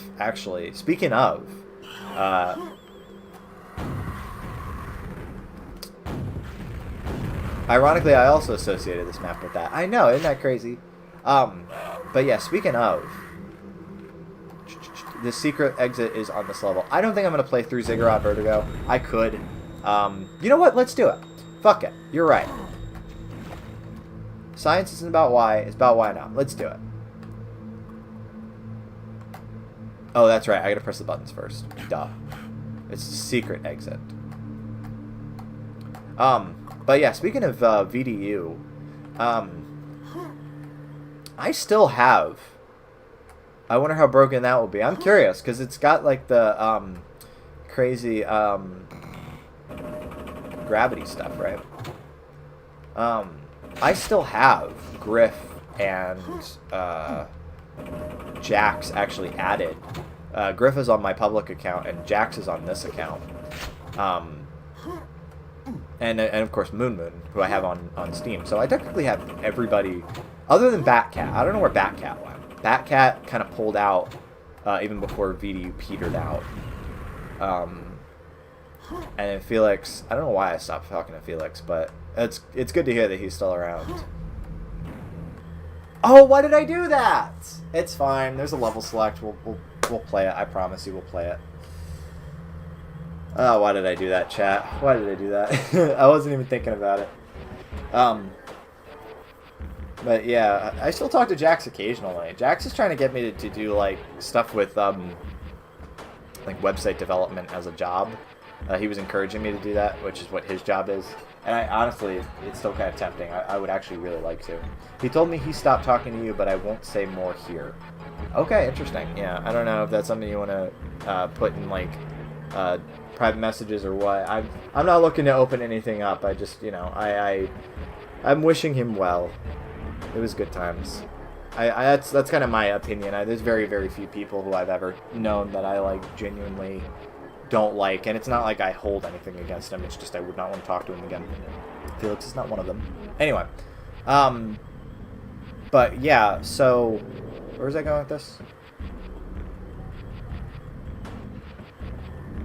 I don't remember where I was going with this. Let's just go to the next level.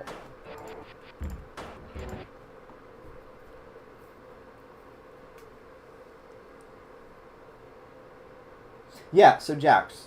Yeah, no, we still talk occasionally, actually. I'm surprised, given that I harassed him fucking horrendously. Like, you guys thought I was mean on NeoCities. No, I was mean in VDU. That I'm not proud of it. I'm not proud of it. I've learned from it. I work on myself. But, yeah, no. Absolutely. There were some rough fucking moments with VDU. very much so. And then Griff still talks to me. Well, he doesn't really talk to me, but we have each other added. And then, oh yes, making the jump to raw oats. That's the classic. He wants to eat like a rabbit. Should I don't know, should I attempt the rocket jump up here, guys? I don't know if I could pull it off in this version of the game in this controller. I could try. But he like messaged me a while back to be like, hey, could you like remove this stream that I was in with you? And I just didn't reply. Because I'm like, no. And it's not because of me, it's because of like, I don't know, he was ashamed of like his past or something? Oh, I almost did it. I'm like, I don't know, there's nothing to be ashamed of. Everybody was a stupid teenager once. That's the thing. I'm not ashamed of VD. I said I'm not proud of it, but I'm not ashamed of it. It's just like, it's not like a great look, but I needed to go through that to be me today. So I'm like, you know, whatever. Gloom keep having the full PC mesh instead of the simplified N64 mesh is crazy. Yeah, he's not building these off the N64 level versions. He's just like simplifying the textures of the PC version. I imagine he might do that. Just because it makes more sense in terms of rendering. But yeah.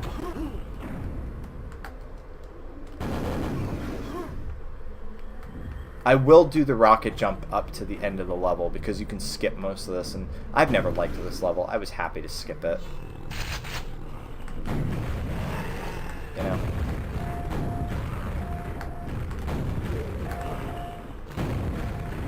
I blow up rockets in my own face, you know.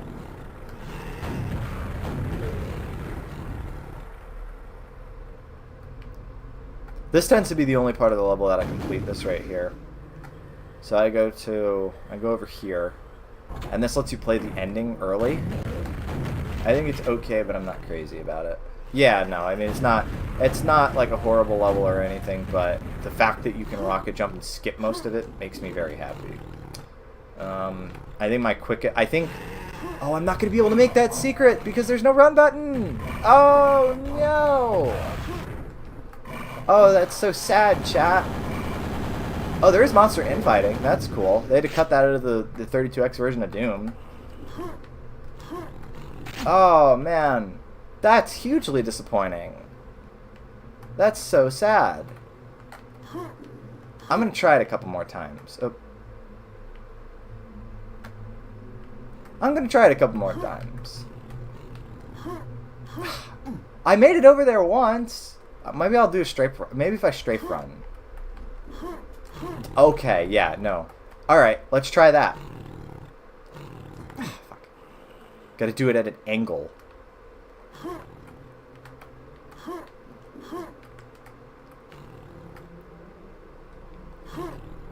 Ah, shit. I want the yellow armor.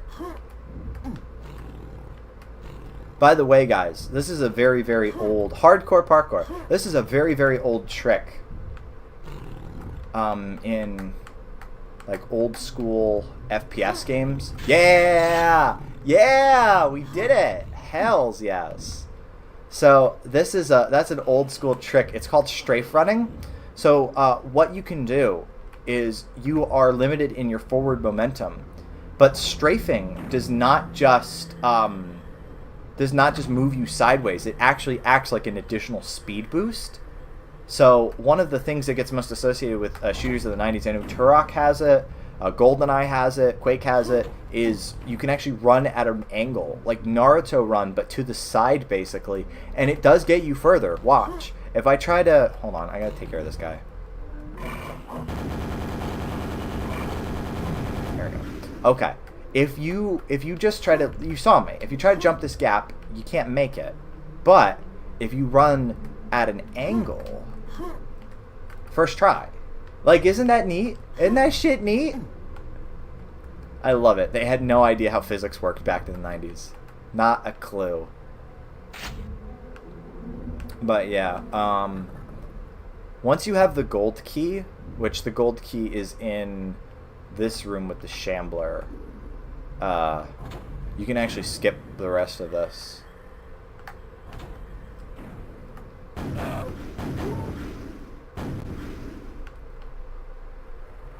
but I don't seem to remember how to do that at the moment. So instead, we're just going to run through it like an idiot. Yay!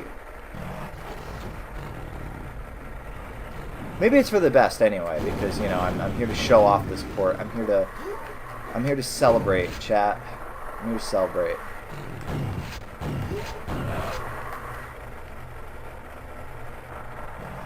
No, PC Quake also has strafe running.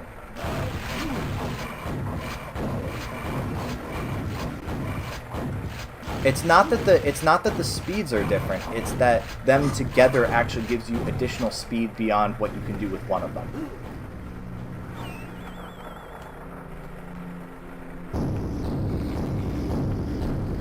Because it acts like a little boost, basically.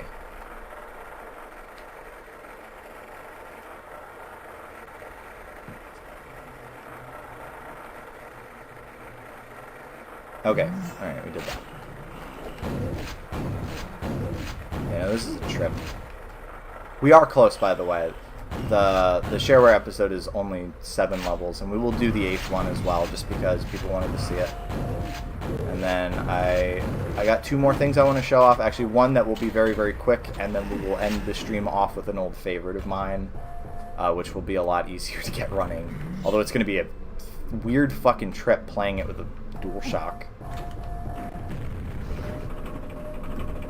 Yeah, no, that's just the lift upwards, which is probably for the best that I don't like try to rocket jump up here, because I don't know. Controller Quake is iffy at the best of times. I was never a console shooter gamer. Actually, I say that, but my first encounter with an FPS game was Call of Duty Black Ops on the PS3 with my my stepmom, as I call her, but she was like my mom's girlfriend. And she had a PS3, and we would play LA Noire together and Black Ops, and I was either Black Ops or Black Ops 2, I don't remember. But yeah, it was good times. So that was actually my first ever shooter game was Black Ops. And then my first, like the one that I first really got attached to was TF2. Shambler!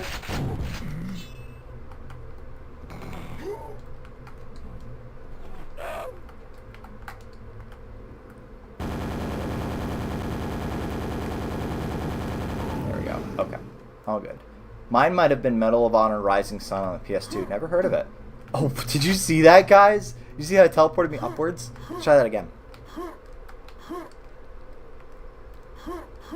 I can't do it again. That was cool, though.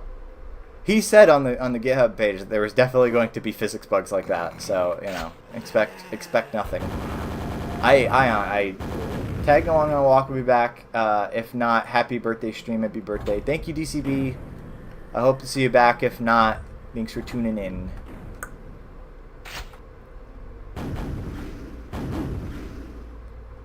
Anyway, so that's gonna... Okay, see you later. TF2 back in the day was crazy. Really happy. I found some vanilla servers last month. Ironically, while playing with Felix. Neat.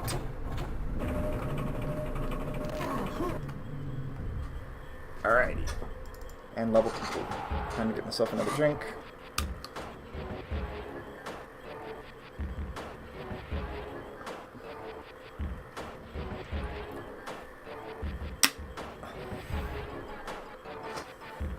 That does sound nice. I know that TF2, especially with all the matchmaking stuff, got very, very, very wrong.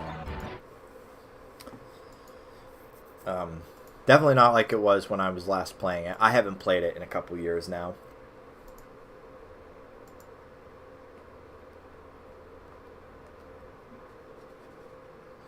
Medal of Honor Rising Sun was a Pacific War FPS. Started with you escaping a ship in Pearl Harbor. Yeah, I mean, I think Medal of Honor, and I think of, like, realistic historical military FPS games anyway, so that fits. That fits.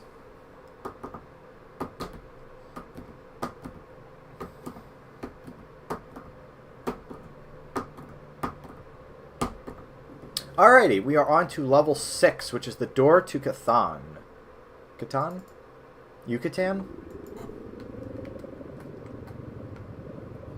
This level is great, by the way, because you can beat it in like 20 seconds, right? Here's how you do this. Because you got the rocket launcher in the last. Realistic isn't really accurate. You're still gunning down dozens of Germans by yourself. It's you know, it's not TF2 is my point. Anyway, this is neat, right? I don't know if I'll be able to do it on this version, but I'll give it my best shot.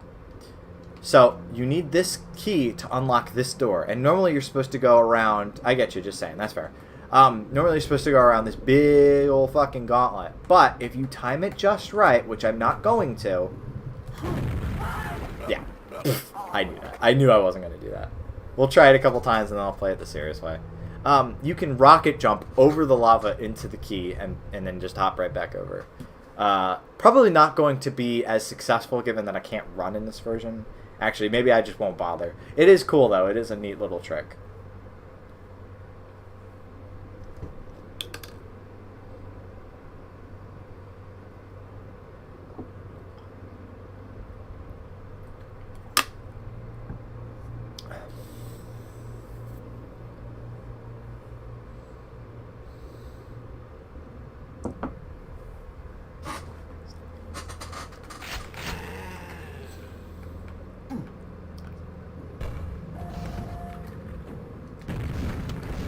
Oh, wait.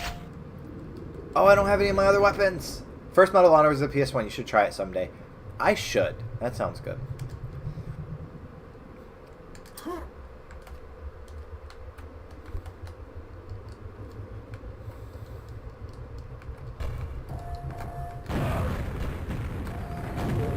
Oh, man.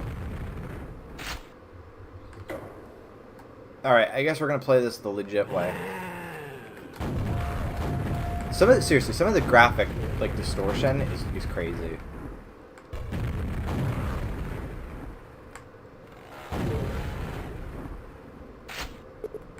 And it's got a look, though. It's got a look. Sorry, I know the cursor is visible in the shot. I have a soft spot for the Episode 3 Runic maps. Runic is probably my favorite of the texture themes.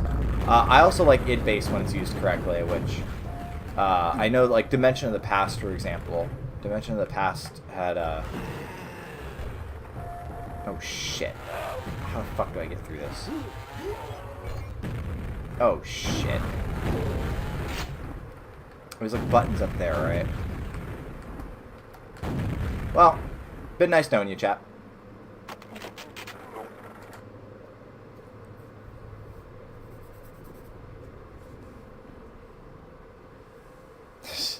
Yeah, Runic is probably my favorite of the texture themes, though. It's such a look. It's so grungy, but it's also kind of weirdly clean. Like, it's rusty in places, but it's not overly destroyed.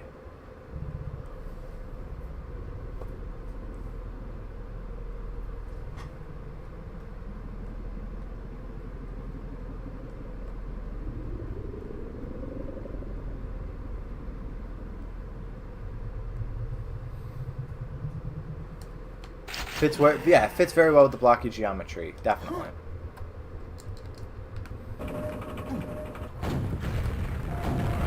Yeah, again, that's not correct. You're not supposed to start the when you die from shotgun start. So this is not Doom. So I feel, and I mean the port's not finished anyway, so I don't really feel any shame just like cheating the weapons in. You can tell this is meant to be like more of a demonstration of the concept than anything. I hit that button. What the fuck? Oh, man. You see this? You see this weirdness? This reminds me of Y-shearing in Doom, where they had to, like, simulate you looking around in a way that's not really accurate to real life, so it looks so straight. This is what Y-shearing feels like, but, like the Quake version of it. That's neat. Again, it's a vibe. It's a vibe. This port is neat. I'm very glad that I finally got it working. Okay. So, let's not be idiots this time. Let's... Because I think...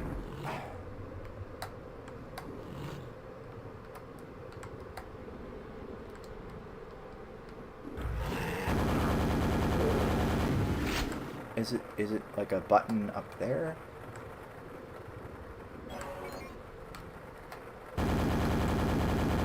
Is there a light that you gotta shoot? I don't remember.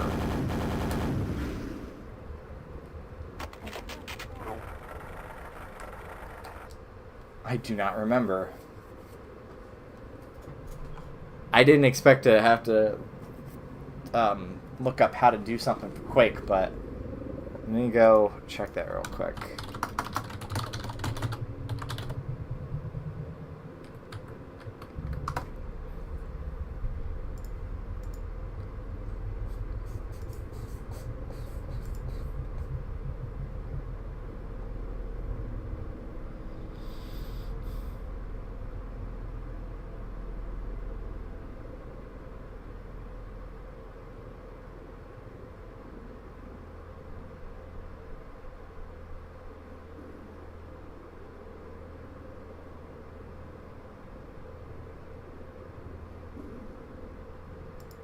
Oh, sorry. Hold on. I know that the game started back up. So wait. Okay, this walkthrough says to just go back into the stairwell. Okay. That's not how I remember doing it, but I also don't remember doing it a whole lot because I would just rocket jump to the end. So I will take your word for it. That's probably why I don't remember this level very well. Is I just skip it. I just skip it every single time. Listen, the allure of having beaten a level in 30 seconds is too great. In fact, I actually think my record is probably like 21, 22 seconds. Sneak. But we gotta do things the legit way, chat. We're too legit to quit. Okay. So walk.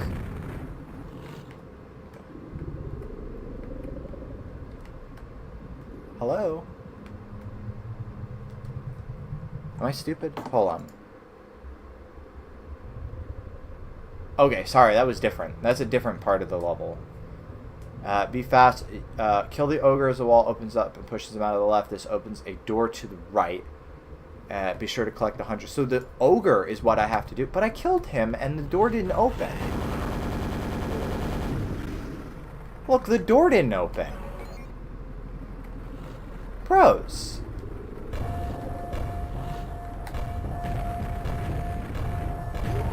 Okay, well that's not working then. So, whatever. I'm just gonna assume that this level doesn't work correctly. That's fine. We've already spent yeah, it's definitely bugged. That's fine. We've already spent a ton of time on this level, on this port, and I do want to get to the other two things that we were showing off. Unfortunately, DCB will not be here for the second one. I know that he was kind of interested in it. It's not going to take very long at all. It's a sensory toy. Just give me one moment, everyone. I will be right back.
Alrighty, I return. Guitar Cammy, sepia guitar Cammy. Did I play the music just so you guys weren't sitting in abject silence? Cammy is the one on bass. I'm assuming with the Cammy is the one on bass comment, then yes. Sorry about that. Somebody wanted to give me a card because it is still my birthday. But yeah, so let's go ahead and finish this up with the last map, which is the Door to Cthon, which is the rune, and then he's got that, and then he throws fireballs at you. Also, Cammy is the one on bass. Yes, I love bass. I had such a good time playing through, because that was one of the things that you had to do for retro achievements, was to 5-star all of the songs on bass. There's no 5-star in practice mode. It doesn't tell you that, but you can calculate the 5-star cutoffs. Sorry, I know that there's still no sound. Let me go ahead and unmute the game. Thank you, Newhouse. Let me go ahead and get the rune acquired music, because we just acquired the rune. There we go. But yeah. So, yeah, look at that. Look at that particle effect. That's cool as shit. Anyway, but yeah, so there's no stars in practice mode, obviously. It doesn't score you, but the game does keep track of score internally, and you can calculate star cutoffs, because the star cutoffs are, I think, 2 times and 3 times base multiplier for 4 and 5-star respectively. So somebody calculated 5-star cutoffs for all the base charts and had you play them for achievements, and it was a lot of fun. I love just grooving as the rhythm guitarist. Like I can do a decent solo in Guitar Hero, and check that out. Check that out. You get the particles and everything, chat. Stellar. Let's see if you get the text. Do we get the text at the end? Yes, we do get the explosions. Oh yeah. Hells yeah.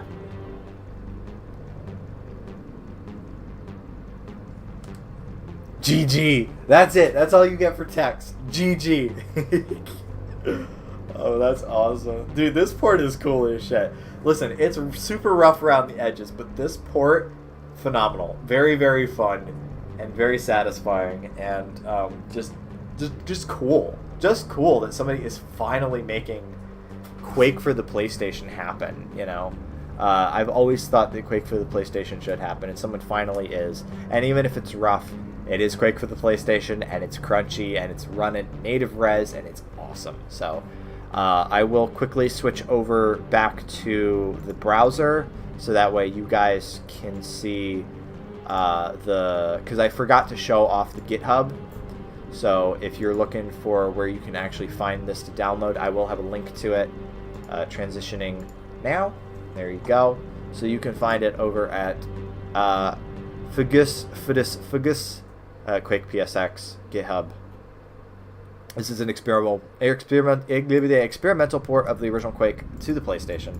It's based off the Quake codebase with the idea of keeping it as close as possible to the original, other than the resource formats. So the resource formats obviously need to be translated into the formats that the PlayStation can render. So yeah, status, emulators, real hardware. I don't have any CDRs, so I can't test it through Tony Hacks at the moment. I will let you guys know. I did get an Amazon gift card, so I might use that to order me some CDRs, and then I'll run some burn games. So I can test it for sure on actual PS2 and see how it runs.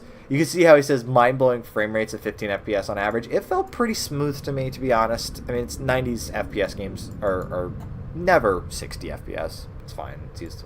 DualShock controllers, PS mouse, CD audio supported if the game is built with those tracks. Map conversion is far from perfect. Many texture alignment and lighting issues. Episode 1's playable, the other episodes aren't. No multiplayer, no save. Renderer is slow. Bugs in the movement code, we saw that plenty. And there might be many other bugs. So, and of course it doesn't work on DuckStation at the moment. So it's rough around the edges, but for a first build, for a first release, you could see if I go to the releases, there's no other release. It's just this, 4 days ago. Phenomenal for an early prototype of this. So again, golf clap to you, Fugitus. We love you. I will be sending this to you and also letting you know of some of the bugs that I found. Hopefully we can get those ironed out. But yeah, so. Alrighty. So now that is done, I'm able to go to my actual preferred emulator, DuckStation, and we can play instead. The second game that I had on the list, 2 hours in. We probably won't get to do a whole lot in Tony Hawk 2, but that's perfectly fine. So if I open up Duck Station and I will hide Retro Arch. I will do Duck Station. Duck Station is already shown. So this one's kind of a weird one. This isn't a game. This is actually something that I've been trying to show off for a long time now, and I keep forgetting. And now I've remembered. And it's called Baby Universe. So if I go into Duck Station and I start the BIOS, check this out. I'm just waiting for it to pop up on my end. There we go. If I boot the BIOS, so this BIOS that I have is actually the later PS1 BIOS, PSONE, as opposed to the PlayStation BIOS. This is the later one. This is the one that I had as a kid. So I can go ahead and I can boot like the CD player, where you get the CD player, and then of course memory card. Let's just see what I've got going on the memory card. I don't know what I've got going on. We have Rage Racer. Okay, so I have 2 memory cards going on. I have Rage Racer, I have Atlantis, The Lost Empire, Spyro, which was my Retro Achievement save. That one's already copied over. And I believe that's Namco Museum Volume 1. And then on the second memory card, which is my older saves, Tony Hawk, Harry Potter, I don't recognize that icon, Xevious, and Monsters, Inc. So yeah, that sure is a mixture of stuff that I played as a little kid. But if I go ahead and I pop in the CD, and I go ahead and I switch to a CD, and I do have some disc images of CDs, specifically for this purpose. Device, from file, here we go, from file. Loaded over the network, and we will do my boys, the Dandy Warhols. That's it. So inserted disc, the Black Album. And I go ahead and I play. We get music. But not just we get music, but also we get, if I press select, visualizations. So you can select how often it renders with the up and down buttons. So that, and then you can select which one you get with left and right. Sorry, I know the music is a little loud. But yeah, just to show you what all this looks like. So you get different visualizations, which are just crazy, just nuts. And you can also do whatever the fuck that is with the shoulder buttons. You can make it trippy with triangle. You can scramble through them and kill epileptic people with the circle button. There's that. So it's neat, you know? And by the way, something else neat about the PlayStation... yeah, I know, it's crazy. Well, something else neat, by the way, about the PlayStation CD-ROM, or the CD player, check this out, right? You see these places, Dome, Hall, Church, Studio, Direct. You can actually use the sound hardware in the PlayStation to modify the sound of your CDs. Check this shit out.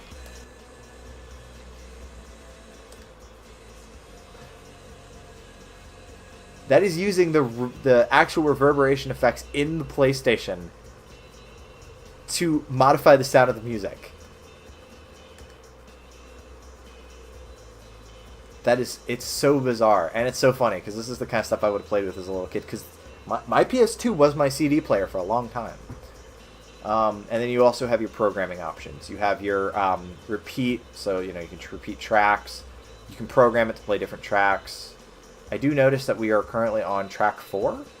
Interesting. I don't know why we skipped ahead so much. Oh, it might have been something that I did while I was playing around with the buttons. Program, repeat, shuffle, all that good shit. I'm sure continue has some function. I don't know. But all of this is what Sony called SoundScope. And this comes in the later versions of the PS1 and then all versions of the PSONE. So the smaller re-release, which was my very first console, and I have no use for it, but I still kind of want another one because it's cute. Anyway, so as far as that goes, this was not something that Sony created in a vacuum just because they wanted to up the value-added proposition of the PlayStation.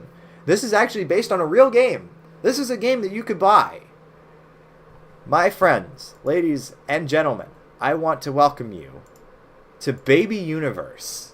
This is a real-ass game that exists. And I'm going to look it up real quick because I want to tell you the story of this while it loads. Oh, I'm so glad that didn't crash my fucking browser. Jesus. I've been having a problem with Vivaldi where it searching for stuff sometimes crashes my browser. And it pisses me off really fucking bad. By the way, don't copy this. Piracy harms consumers. You will go immediately to cock and ball jail if you do it. I definitely bought this copy of Baby Universe. I promise.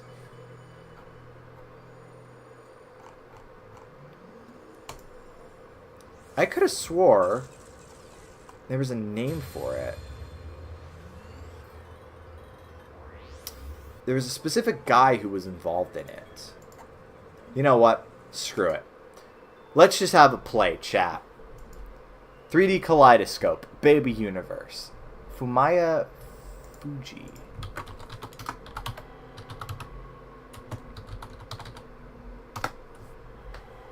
That was it. That's right. So it was this guy. And he was a musician, actor, and former lead singer of this, I guess it's a Japanese band, right? Yeah, popular Japanese band in the 80s called the Checkers. And he wrote J-pop music. And Sony brought him on to produce Baby Universe. He conceptualized this game. And it is an interactive art music game. So check this out. Check this out, right?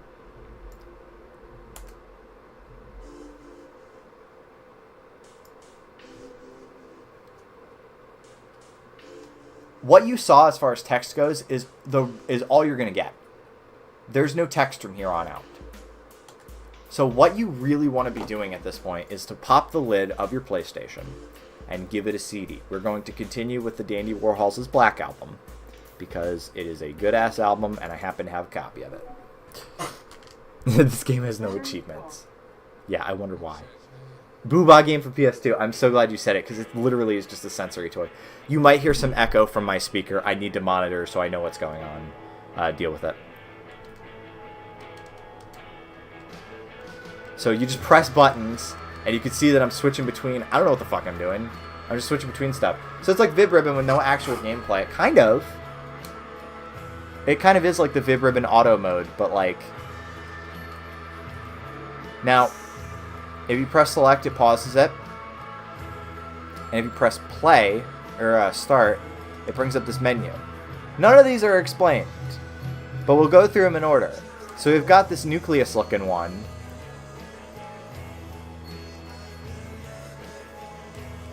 Imagine doing some VibRibbon customs on this. Honestly, this would be pretty poggers for a music video.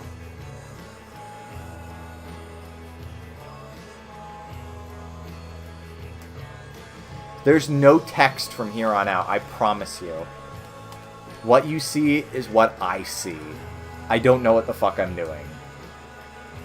So that's that. That's the nucleus thing. And then there's the buttons, which control visual effects, I believe. Like how if it's faceted or if it's smoothed. And then, I guess this is movement patterns?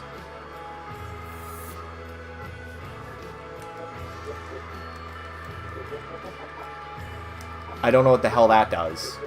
But it does some shit. Let's make it smooth.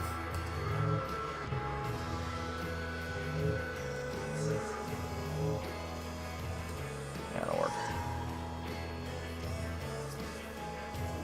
Old Windows screensaver. It definitely looks like 3D Flower Box, you're right. Then you've got this, where you get to select specifically which of these shapes you want to have attached to your music. So if I think of what goes with arpeggio adagio, it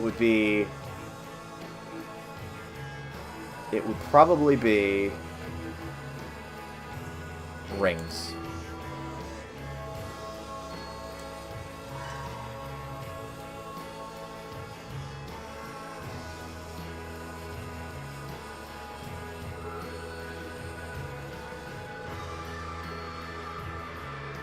Yep.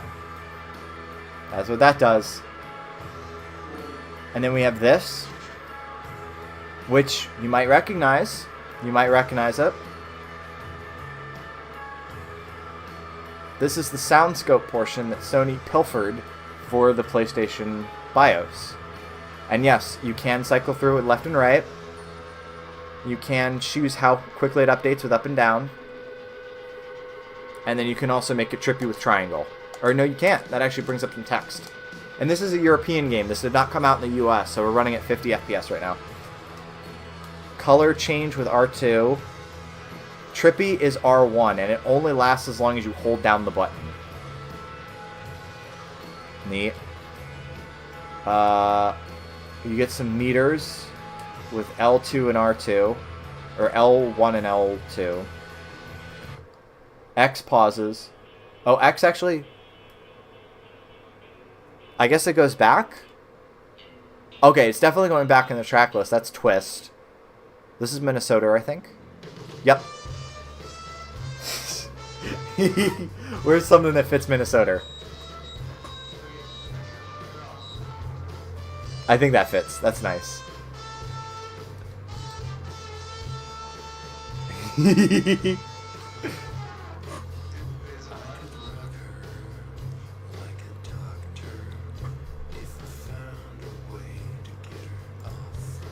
Perfect. By the way, if you're curious to know more about this album, I did a whole first draft on the Somnolescent blog about this album compared to the one that came out, the Dandy Warhols Come Down. I love this album a lot. This song is kind of nuts, though. Does circle go forward? Circle goes forwards.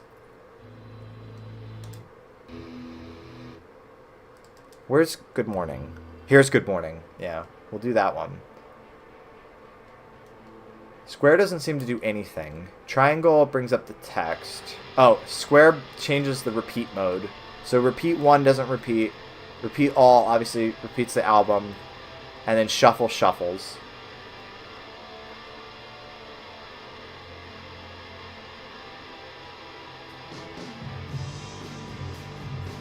And then you can see here we're changing how fast it updates. 1 FPS, 2 FPS, 3 FPS, 4, 5 FPS, 10, 15, 25, 50. So this only updates once a minute, or once a second.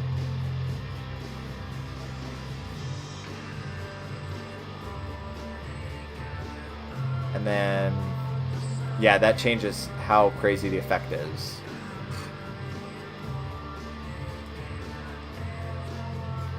So you can see that this is like the trippiest shit ever. You can imagine someone just listening to their CDs and zonking the fuck out to this, right?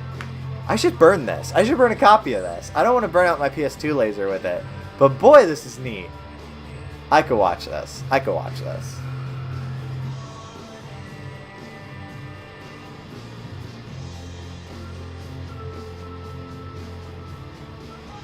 So there's that.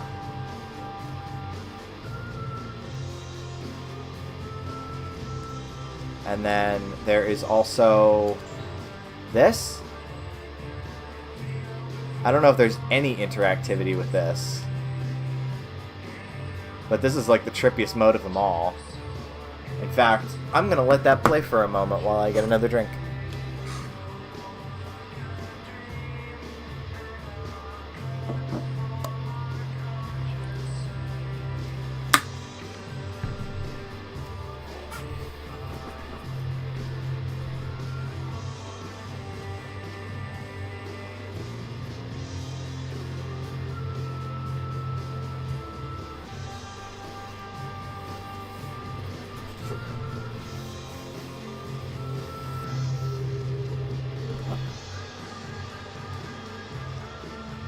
I could just listen to music. Sorry, I won't do that to you, but I could.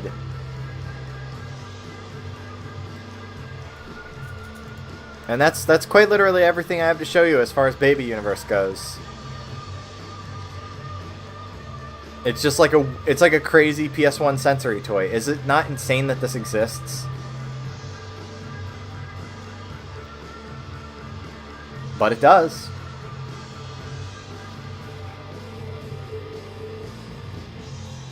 It's really good. It's really, really good. Do I still have my Vib disk? Do I still have my Vib disk from the last stream? Let me see if I do. This shit is not made anymore. I love visualizers, dude. It's so good. I do. No, I do not. Wait, hold on. I might. Let me switch to the Somno Customs disk and see what happens. Nope. I do not appear to have it anymore.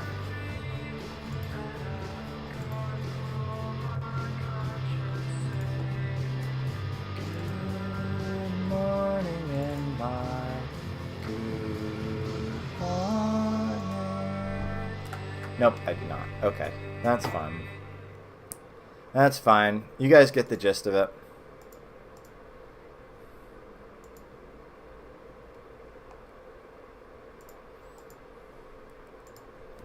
So, yeah, no. This shit is not made anymore. But it's fascinating, it's neat, it's super cool. So Baby Universe, if you're wondering a little bit about Sony history, that's Baby Universe. So we are already 2.5 hours in, and sometimes I will cut a stream early for that, but I want to go the full Monty. I want to do 2.5 hours, or 3 hours, I should say. I want to do the full 3 hours, and then I'll cut you loose, and you can enjoy the rest of your evening. Oops, sorry. Enjoy the rest of your evening. But for now, there's one last thing I want to do to bring this full circle. Again, we're doing the whole throwing it back thing. There's the cord for this.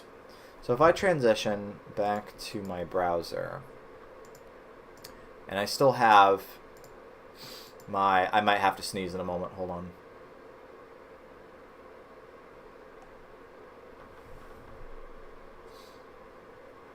Okay, I think we're good. Back in the day, I used to stream a lot of Tony Hawk. And this was actually what I expected to take up most of the stream, and then that Quake port ended up taking up a lot more time than I expected just from trying to set it up. But I streamed Tony Hawk there. I streamed Tony Hawk probably in a couple places. Tony Hawk 2 right there. I remember I did one where I had beaten the whole game in like an hour. I probably streamed it since then. I know that when we did the Fun with Cammy and Schmingelborb stream, this one we played the first Tony Hawk finally. So I've been going back and playing retro achievements. You know, as you guys know, I love retro achievements. Retro achievements is very, very good. And there's actually Tony Hawk sets for all of the versions, the classic versions of Tony Hawk. So one for the PlayStation, one for the N64, one for the Dreamcast. 2 for the PlayStation, 2 for the N64, 2 for the Dreamcast, 3 for the PS2, 3 for the PS1, 3 for the N64, so on and so forth. So I thought, I know Tony Hawk 2 very, very well, like supremely well. This game is a game that I know inside and out and have 100%ed before. Why don't I go ahead and play the N64 version as a way to sort of close this out? And just as a set that's actually very, very easy, because you don't need to grind out each and every single one of the different characters. But I was meaning to start this set anyway because it's basically free points. It's like rhythm games. If you can play rhythm games, all of the rhythm game sets are free fucking points.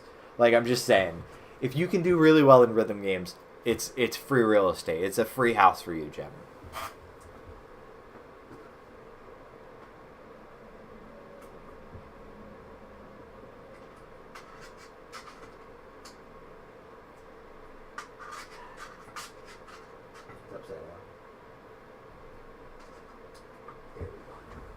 Alright, so I've plugged in my other controller again. We're going to go back to RetroArch, but we're not going to be playing on a PlayStation core. We are going to be playing on a... Just waiting for it to pop up. Give me one moment, chat. There we go. Transition. We're going to be playing on an N64 core. So... Oh, no, all of my controls are different now. I got to remap them all.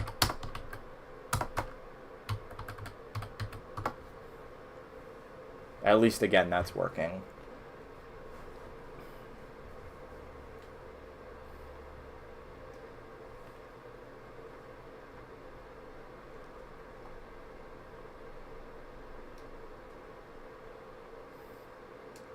This auto mapper is surprisingly intuitive. Thank you, RetroArch people, for finally doing something correct after it took multiple versions for it to even fucking work.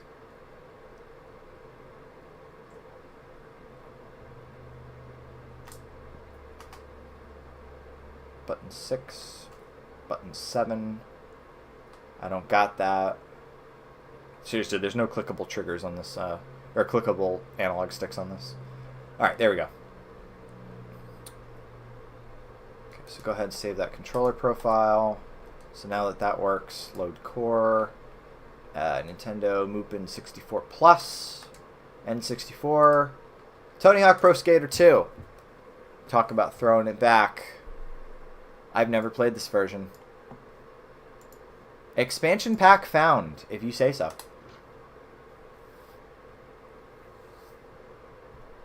What you up to, chat? I know I've been sort of lost in my own world, but I'm having a good time. Are you having a good time?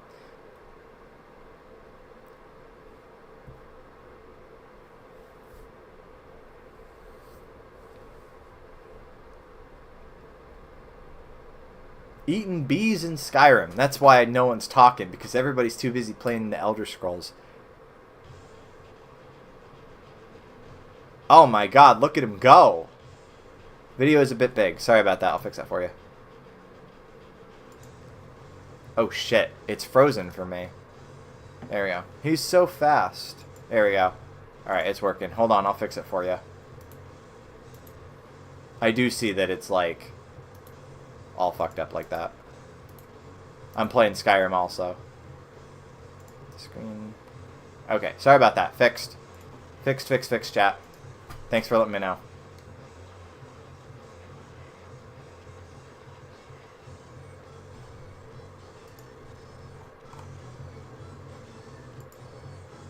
I love how instead of having Guerrilla Radio as the intro music, they have a little loop of Guerrilla Radio set to the game. Because this is what you got to do when you don't have much cartridge space, you know? But they're showing off. Man, why does it keep freezing like that? Is that part of the intro cinematic? Fuck you. We're just going to go. Okay, there we go. Wow, those textures are shit blurry. Wow. That's not how that looks in the PS1 version. Alright, anyway. So yeah, I'm just going to, for the last half hour, zone out. We're going to play some Tony Hawk, because like I said, this game is a classic. This game is such a classic for me. Tony is one that matches my playstyle very well, because I am a vert skater.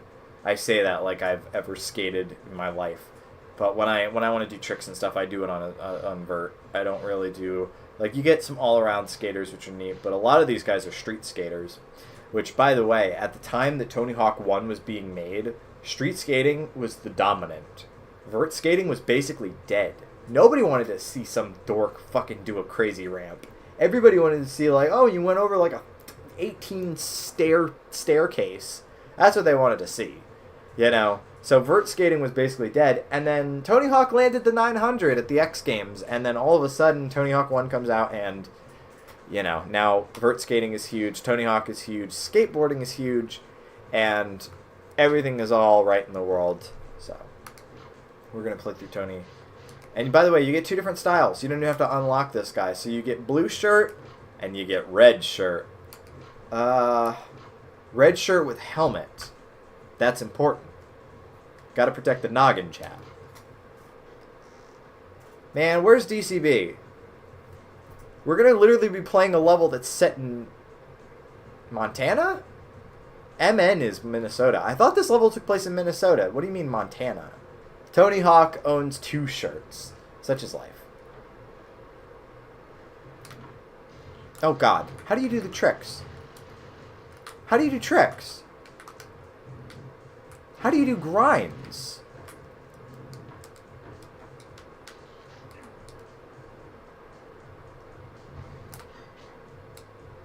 I did a kick. This is not... I'm trying to play it like the PlayStation version. A is ollie. B is flip. Oh man, I'm not going to be able to play it like this. I'm so not going to be able to play it like this, chat. Hold on, what are my controls mapped to? I'm trying to play it with the... This is what it looks like when I play Tony Hawk. I'm so used to just kicking ass. Because I'm so used to X is ollie, circle is grab, square is flip, triangle is grind. And now I'm playing on the N64 version, and I don't remember any of the N64. Oh, that's why, because some of these aren't mapped. So the C buttons aren't mapped at all. So we are going to do... Let's see. So, C... Hold on. Y, I'd like to actually map to the Y button. That would be nice. Is there no Y button? Bitch. What the fuck is wrong with you?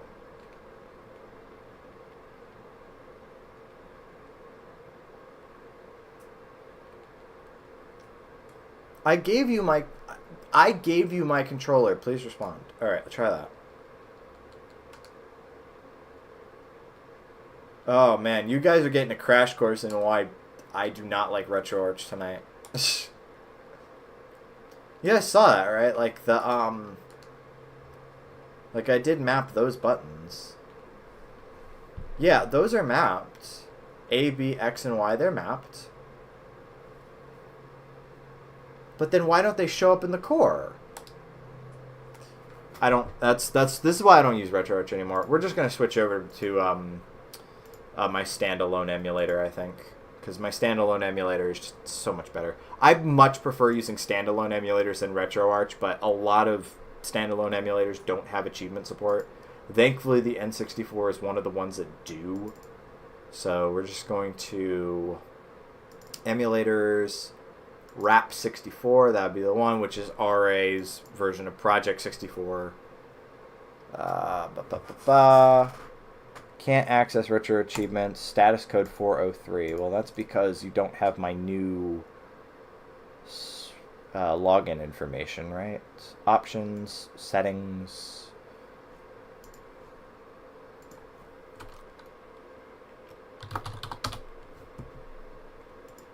Sorry, copy the password.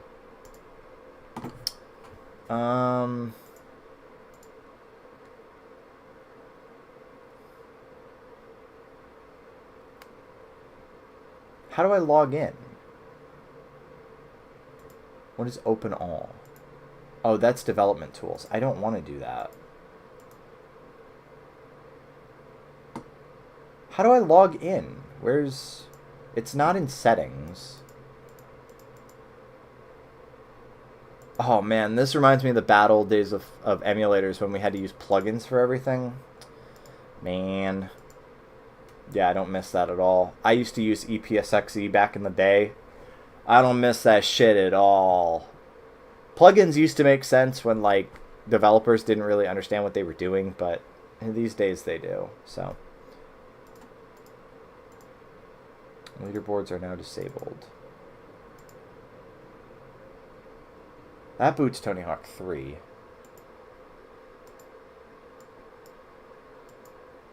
Okay, seriously, what's going on here?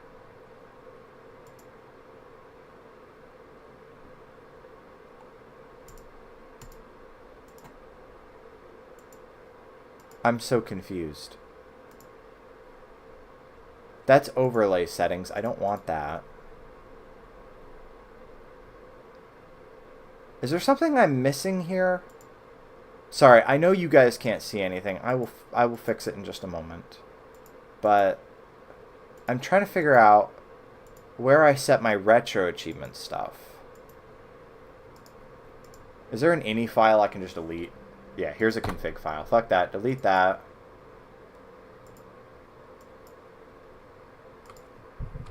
Here's a config directory. Just delete that. Here we are. Now it'll redo it from scratch.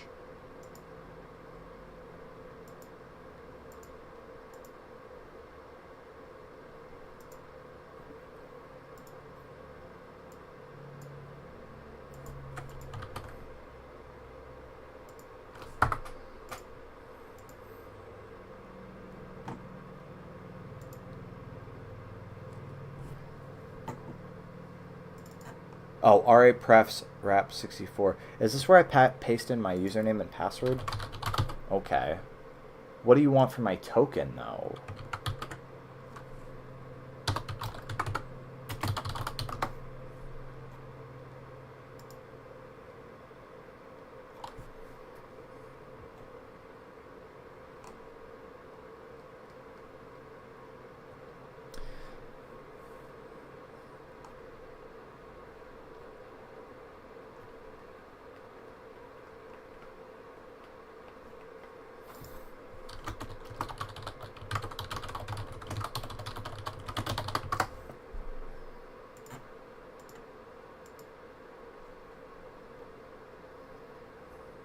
You know what?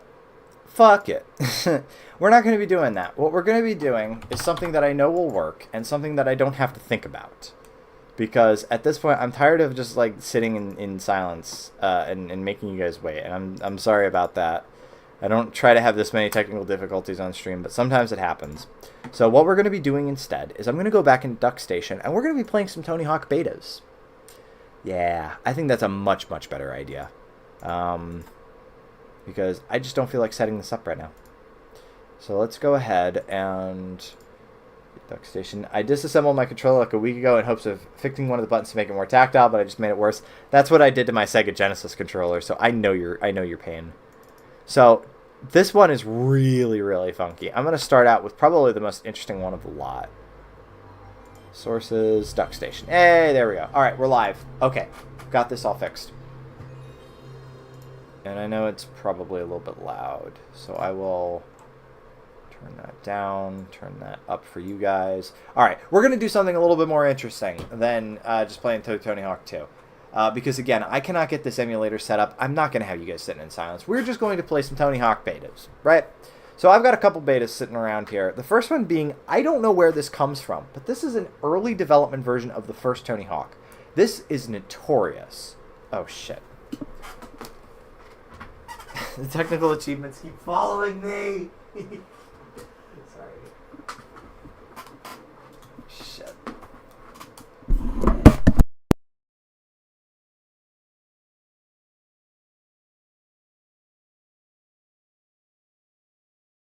Sorry if that just blew your ears out. I just knocked my mic down. I'm telling you, the technical achievements, technical difficulties, they never stop. Okay. Sorry, I have to switch controllers because Duck Station doesn't... I don't have that mapped.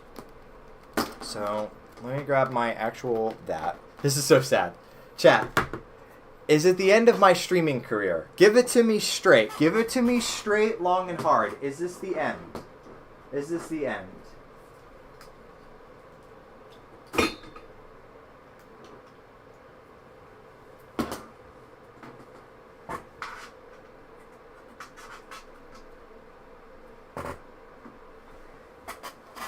I'm sorry, chat. I'll do better. I'm fine. I promise you. Okay. There we go. So we've got that. Okay. Okay. Now I promise you it's all good. Sorry, I'm just going to fast forward through this. There we go. Okay. So this is crazy, right? So this is a very, very early... I don't know where this comes from. Again, the one that I have is called Beta Unknown. I don't know where this comes from, but this is an early version of Tony Hawk with no career mode. This very early menu. Single session and 2-player is all you get. So we're going to do single session. And as far as skaters, you get Tony Hawk, obviously, and you get Bob Burnquist. And Jeff Rowley, Bucky Lasik. I thought you get fewer skaters in this version. I don't know if these are their final models. Chad is definitely final, because it's hard to forget Chad. Kareem is not Chad Muska, so that one's definitely not final. Andrew Reynolds, definitely not Chad Muska, so that's definitely not final. What about oh, and Alyssa Steamer is not even in the game, so they didn't even get her yet. That's funny. Everybody else just uses Chad's model. So, of course, the game is telling me something. We're going to use Chad. So you get toughness, speed, air, and balance. Toughness is not a stat that normally exists, so I don't know what that means. So as far as the level select goes, this is the crazy part. This is not... I think this was hacked into the demo. Like, somebody figured out how to access this menu. So you get a couple different levels, right? So you get the first school. You get downtown. skate park, which I believe is Burnside. It's either Burnside or Chicago. Downhill, mall, classic concrete, suburbia, which is not the suburbia in Tony Hawk 3. We'll talk about that. Freeway, Roswell, and downhill jam. So we're just going to go through these in order. And these are kind of interesting because when you load into a level, there's actually a cheat in the later Tony Hawk games especially, where there's a skip to restart. By the way, check this menu out. Is this menu not, like, the greatest in terms of visuals? Like, this is something. This text is hideous. I love it. But yeah, aged looking menu. This is some PS1 ass shit right here. Anyway, so skip to restart right here. So there's only 2 spawn points. This is actually a cheat in Tony Hawk. Where you get, you can skip to multiple, like, places to start the level. So this one only has 2. Start school, which is the one that we just spawned in, and it's school 2 player, which we'll try in a moment. And that'll obviously respawn you back at that spawn point. School, oh, I don't have analog sticks. This seems to be a theme for this stream. I probably just have to reset the adapter, right? Because it probably thinks it's in digital mode. Yep. Oh, actually, it thinks it's in analog mode. Alright, well, I'll just reset it anyway. Okay, well, my analog sticks don't work, but you don't need that for this game. It's fine. Fuck it. So, you get crowd sounds in every single run, which is like if, you know, you had a crowd watching you while you actually skate. So, this is normally not open. This is not an actual grassy hill in the final game. But you can just go right here. It's to encourage you always. But what if you fuck up? Then they're going to boo at you. Oh, there's Primus. So there is music. You do get Primus.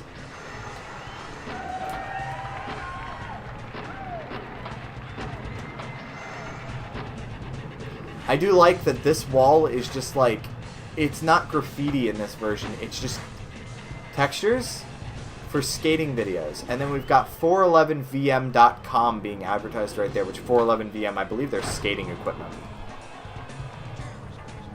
Oh, Jerry was a race car driver, alright. This song is so iconic with Tony Hawk. Fuck, I mean, Goldfinger's Superman is alright, but Jerry was a race car driver. Come on, you know it, I know it. So yeah, this level is a lot more open. They probably, for rendering purposes, changed a lot of it to be a little bit less open, you know, so it was rendering less shit on screen. For whatever reason, this is like a huge chain link fence right here. And these doors are freakishly huge. But yeah, I mean, otherwise, it's pretty much school. It's just school that isn't finished. That video wall is just showing off skate videos. So skip to restart school 2 player. Starts you out over here.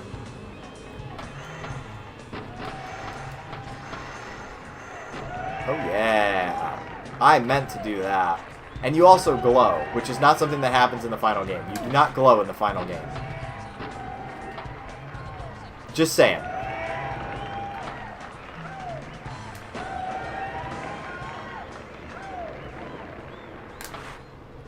What's weird is that it's not the full Jerry was a race car driver. It's like a loop of it that ends in before the first chorus. It's weird. Alright. So that's that. That's school. So school is pretty much finished. There's a little bit of a difference in it, but some of the later levels are going to get a little crazier. In the final game, but Tony Hawk has been known to glow in... Can we ask him? Do you think if we ask Tony on Twitter, do you glow? What do you think he'll say? Just out of curiosity. We got to pick Chad. We got to keep picking Chad. So next we get downtown. This one I know is in Minnesota, which is unfortunate that DCB is not here. This one starts you out in the same place, so at least that part is finished. This feels pretty much finished so far.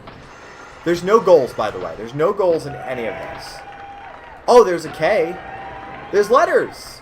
Chat, there's letters. We can spell. Let's see if we can grab one of the SpaghettiOs. Yeah! We got the SpaghettiO, chat.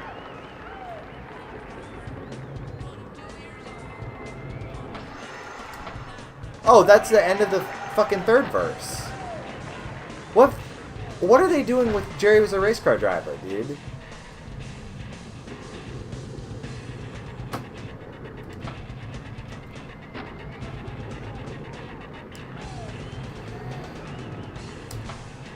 You can break in here.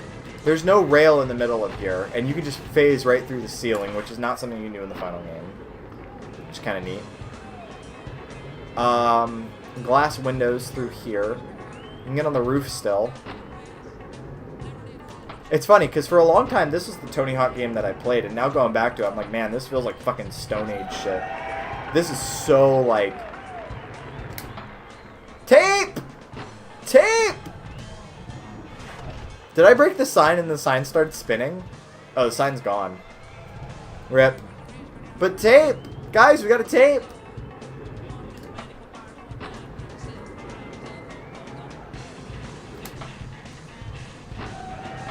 It said I did a varial.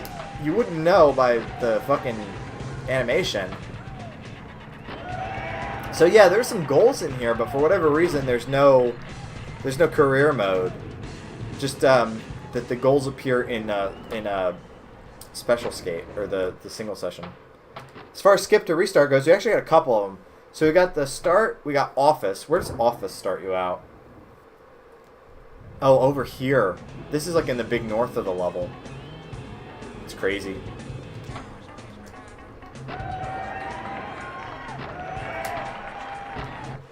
Then we've got roof, which obviously starts you off on the roof. Seems pretty simple.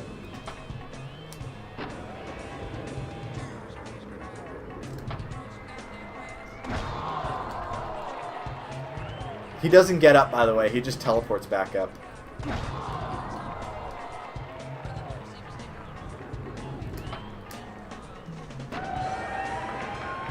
Can I make it over? Yay! I made it over. This roof is also pretty much finished. This level is surprisingly finished. This is probably one of the ones that they did early on. Then we've got Roof 2, which starts you off on Roof 2. This is not actually the... It is the one that I hopped over to. Okay. Start Angle starts you off over on the street here.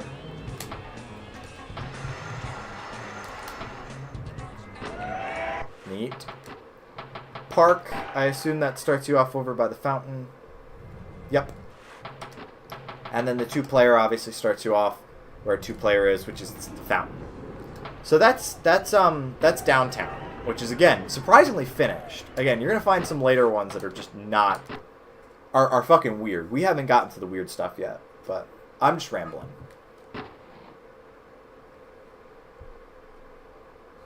I think I meant to show this off on another stream and then never did, so...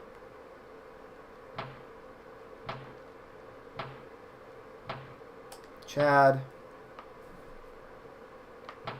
Downtown skate park. Let's see what skate park is. I'm pretty sure it's Burnside, but it might be Chicago. You don't get, by the way, any like loading screens in. Okay, it's Chicago. Chicago is pretty much finished. This is just a room. It's not really interesting. There's start terrain. Whoa! Check this shit out. Hey DCB, you just missed the Minnesota level, ironically. Check this out. I don't know where the fuck you are, but you just spawn outside in Chicago. This is, of course, what Chicago is known for looking like.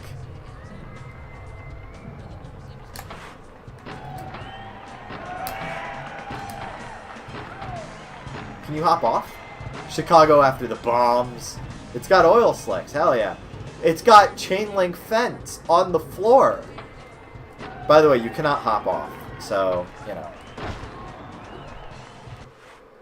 And then there's two-player, which starts you off basically in the same spot as one player.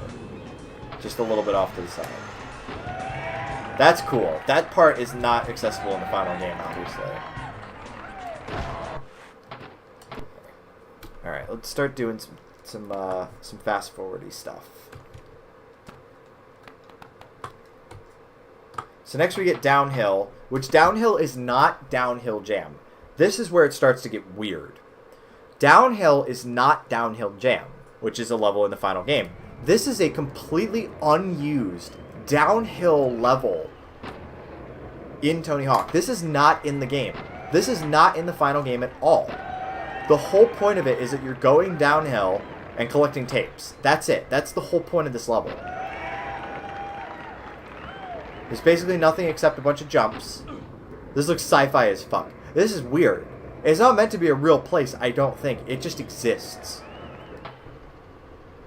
You're just collecting tapes. What they think this is that this level was built when we were trying to kick around ideas for what Tony Hawk would be. And then they were thinking they were going to have some downhill levels, sort of like a skate or die kind of thing. But it wound up not being all that much fun to play. But anyway, aside from a bunch of tapes, which again, that's the majority point, is you're trying to collect tapes. If you get down to the bottom of the level, check this out. We got a little bridge. We got some bridge action, chat. Wall ride. I don't know how I wall ride. Little tunnel. Going through the love tunnel. Oh, that just happened.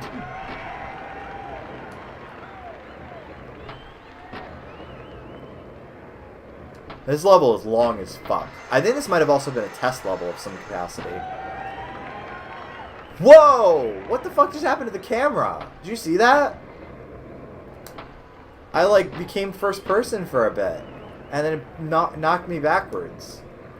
This part is cool as shit. I think this absolutely should have been some geometry for the final game, but it was not to be. Yeah, here you are. So if you hit the very end of the level, you get a little skate park, which was probably cut because it's basically Chicago.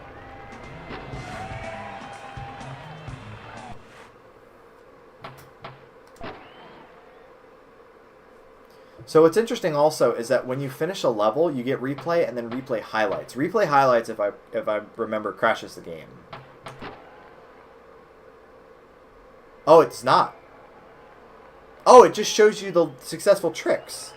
That's kind of cute. I like that. That's cute. Are there any skip to restarts for this level? Yep, you immediately can go to the warehouse. So, if you wanted to view the warehouse. Highlights is what you show your friends. Guys, look, I'm good at video games. I can teleport. Again, it's basically just Chicago. It's got the same kind of texture set. It's just a bunch of half pipes and stuff. It's not all that interesting, but it is neat because, again, this is not in the final game. This is not a level in the game. So, very neat. Oh, yeah. Alrighty. Via Chicago. Except that's not Chicago. That is... I don't know what that is. So now we get Mall. Mall is, of course, a level in the final game. And as far as I know, this is basically final. There might be some texture differences. Alright, so no pane of glass at the start. This is basically the same.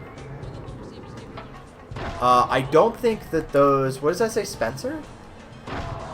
I'm pretty sure those are the same. The fountain's the same. Can you kick over the... You can. You can kick over those. You get same escalated texture. It might be a little more contrasty. Oh, there's no mall directory up here. I'm pretty sure there was a mall directory up here before. Oh, K. We got a K. We got to grind. I don't know what we ground on, but we got to grind.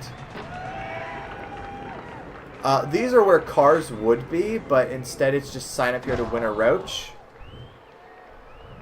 It says, sign here to win a roach. Sponsored by Bug Off Extermination Services. In Comic Sans.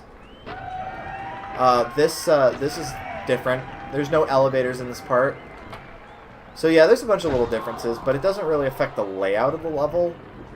There's a mall directory. That's normally not where a mall directory is. Mall directories are something you have to smash in the final game. It's not where a mall directory normally is. You get Victor's secret. That's kind of cute. Going down here.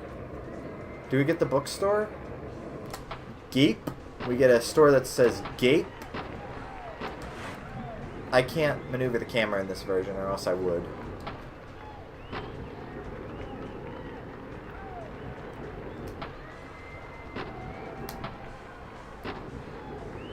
Do we get the apocalypse boxes? Actually, let me check.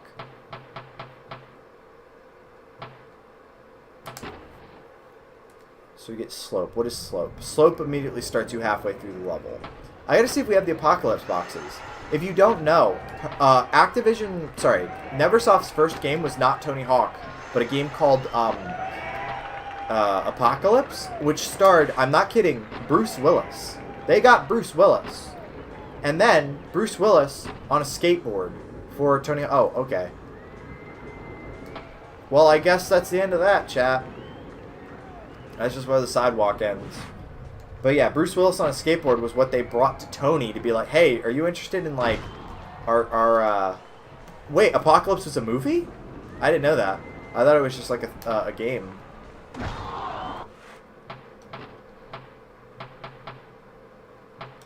What's Dancing Waters? Oh, that starts you right over here. Again. Oh, there we go. It is loading. Can we get upstairs? No, we cannot. Well, normally there's boxes of games called Apocalypse. And then, of course, breaking through the parking garage immediately stops your run. So...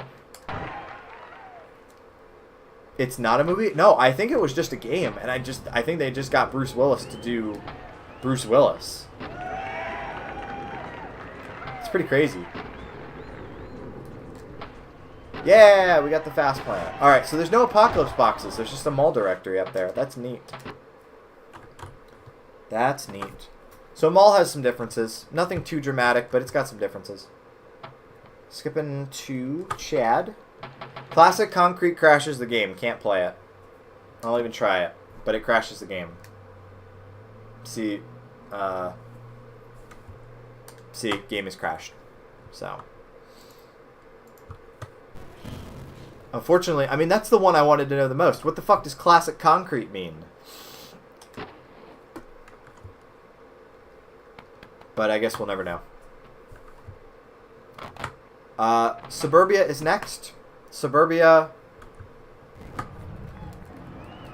And it's pretty classic. Can't say so much for the concrete part. Oh, Suburbia is another level that I don't think made it into the final game. This might actually be Philadelphia. I think this is an early version of Philadelphia. Check this out. How fucking strange is this? Look at the Simpsons glass up there. Yeah, no, this is definitely an early Philadelphia. Not Philadelphia. Why do I keep saying that? San Francisco. Philadelphia's in the second game. So you get lots of weird textures.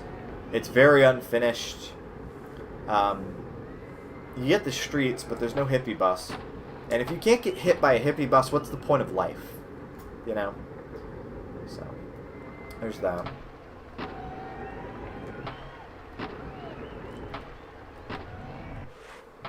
Skip to restart. There's no skip to restarts. This level is very, very unfinished. But again, that Simpsons looking glass is kind of the most interesting part. Like I said, I think this got refashioned into San Francisco. There's no Roswell in this demo, I don't think. I don't think Roswell was built yet.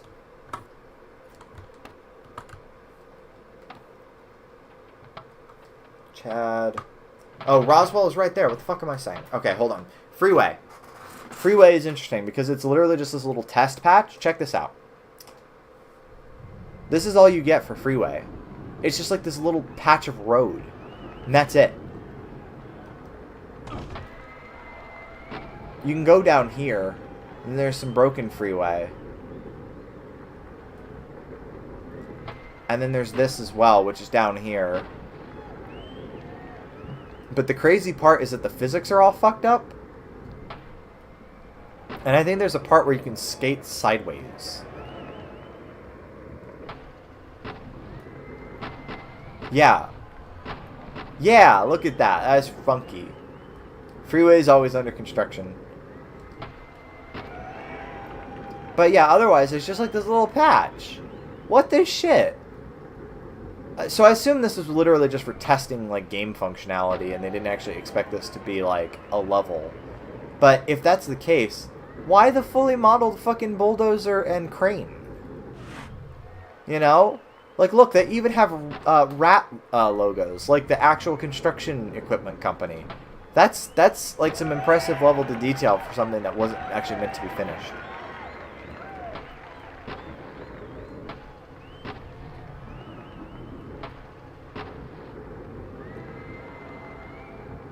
Oh, rat instead of cat. Oh, so cat is the name of it. Never mind.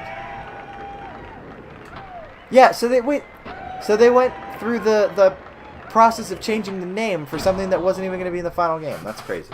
We don't get any skip to restarts. We just get to go back up.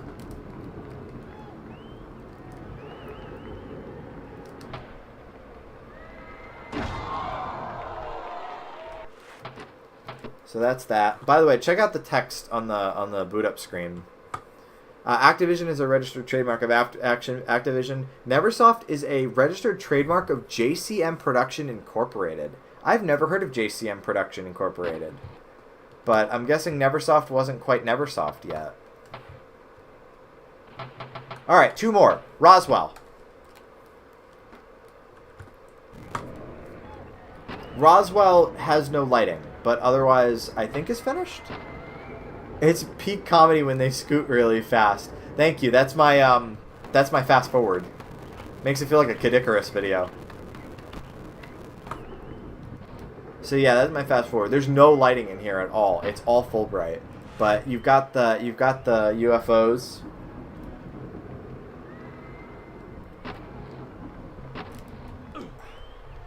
And they're just behind chain link fences. They're not behind glass or anything. There's a funky, like, alien tank. Any skip to restarts? Nope. Okay. Let's see. Do we get the alien chat? That's the most important part. Do we get the alien? Is the alien in Roswell? Oh yeah, baby. Oh yeah, he is. Check that shit out. Hold on, sorry, I'll get a better view of it. Check out that funky dude.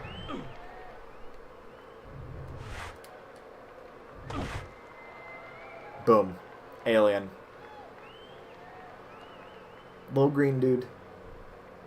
Actually, that's a pretty tall green dude for a green dude. You can't place the alien on a skateboard. That is sad. Alright. So then we got one more level. And here, since it's peak comedy, and I hate to let down my audience, he scoot really, really fast.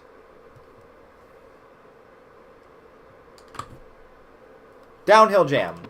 This is the last downhill level, and that and Mall are the only 2 downhill levels to make it into the final game. Downhill itself did not. And of course, in no other later Tony Hawk games are there levels where you can actually end it early. As far as I know, this is pretty much final. Those boxes are not final. But the layout seems to be. Oh, these textures are not final at fucking all. Jesus. Oh my god, these textures are not final. Holy shit, did you see that? Oh, sorry, I spoke too soon. This apparently isn't built. They only built half the level. That's fucked.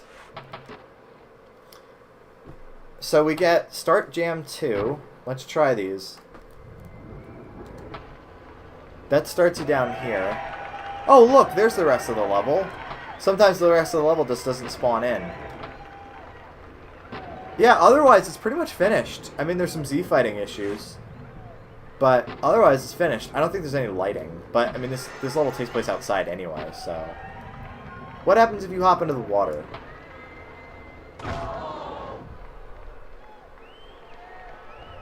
Nothing.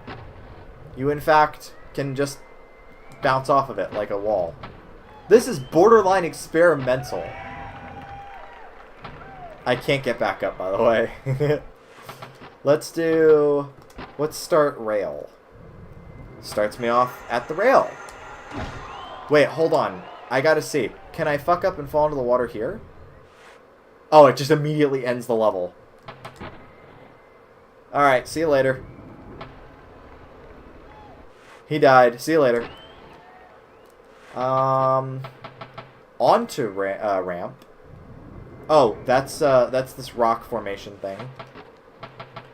Jam dam. This is where you're on the jam dam, and immediately you eat shit. Nice. This is a fun place to just like do some combos.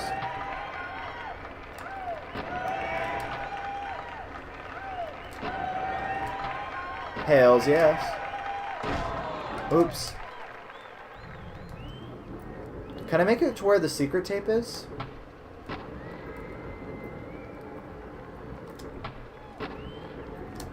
Whoa! Oh, this is wrong. Oh, this is so wrong, chat. I don't know what the fuck happened there. That doesn't look correct at all. Alright, what else we got? Spiral. That starts you up here. Except it doesn't.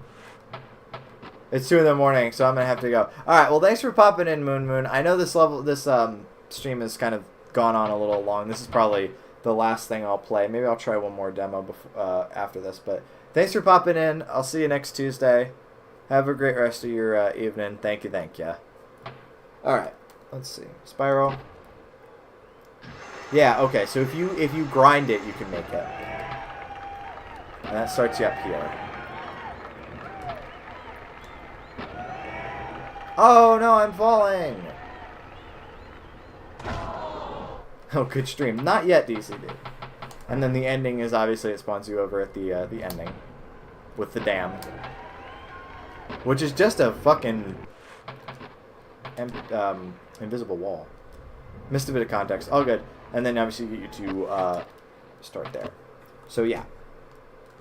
So that is, as quickly as I could get through it, Tony Hawk Pro Skater, this weird-ass demo that I don't know where it comes from. I'm distracted. They're watching Finding Nemo in here. It's all good. Again, it's just like a weird level select with a bunch of unfinished levels. And it's really crazy that this exists. And this beta has been around for a long time, too.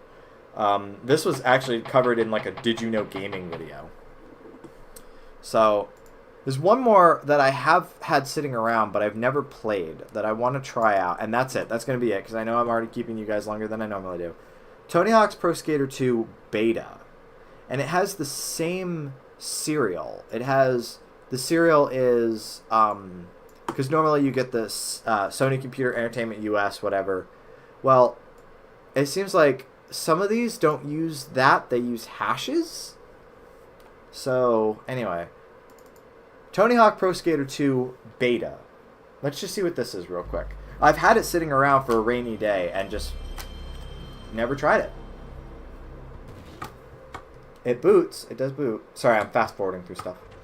So you get the Activision logo, Neversoft logo, Tony Hawk 2, JCM Production again. Who is JCM Production?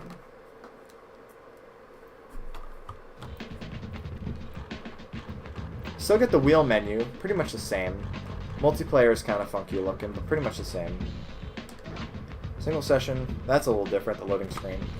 There's Tony, Bob, Steve, Kareem, no bio, Rune, no bio, Eric, no bio, Bucky, no bio. Rodney Mullen, of course, has to have a bio. You gotta have. Chad, bio.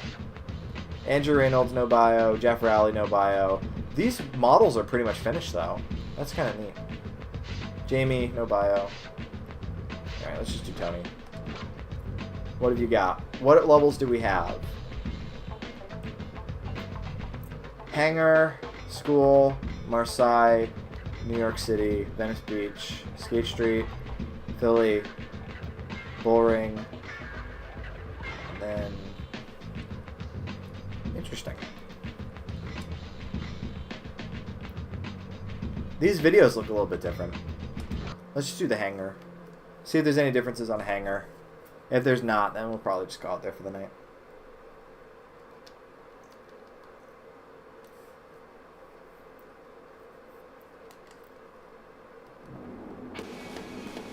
Ooh, we do get music. There is music. Maybe this isn't as close to unfinished as I thought.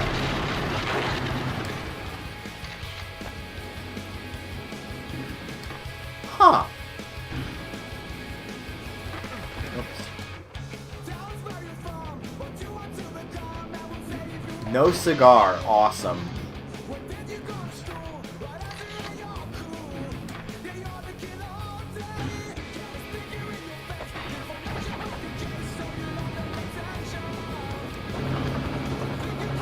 This is what I wanted to play earlier, but then the emulator wasn't cooperating. It's all snowy out here. Yeah, this is pretty much final. I don't know why this is marked as a beta. This seems to be pretty much final. There's a couple differences. Maybe the later levels are different. But like all the models for the characters are the same. There's a couple glitches here and there. This is less experimental, right? Good stream so far. Tony Hawk is so cool. Tony Hawk is so cool. Is there anything different in the wind tunnel? No. Basically the same thing in here too. So this is pretty much finished. Interesting. Oh, one thing I do want to check. What songs do we get? 5 lessons learned. Nice.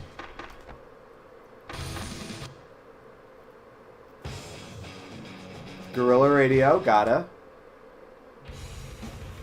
Pin the tail on the donkey. Nope, sorry. This is, Bring the Noise. B-ball. B-boy. Out with the old. Is this uncensored? Nope. There's Pin the Tail.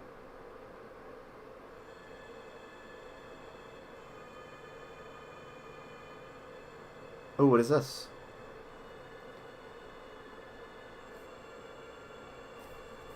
Do you hear that?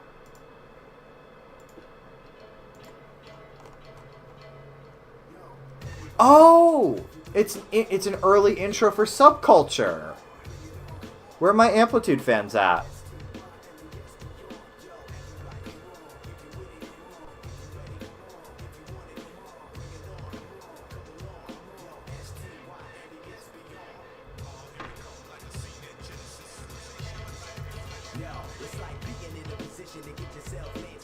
This song is a fucking banger.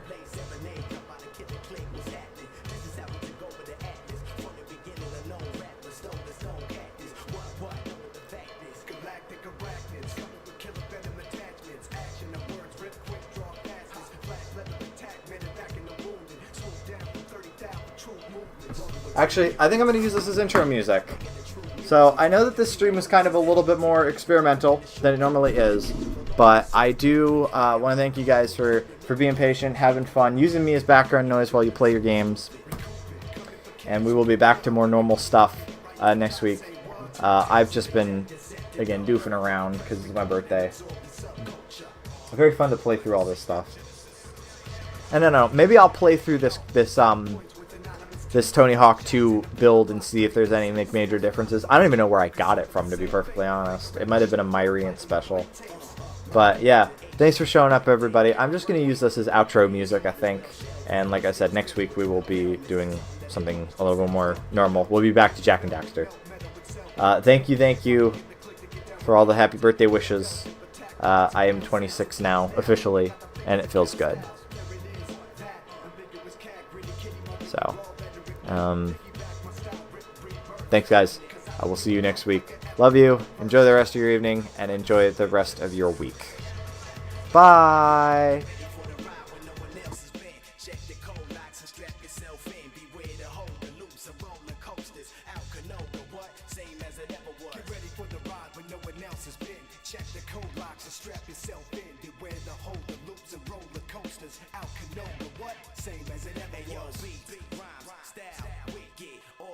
On how we kick this, breakers, sneakers, all the night freakers, but equal sleepers, those who might be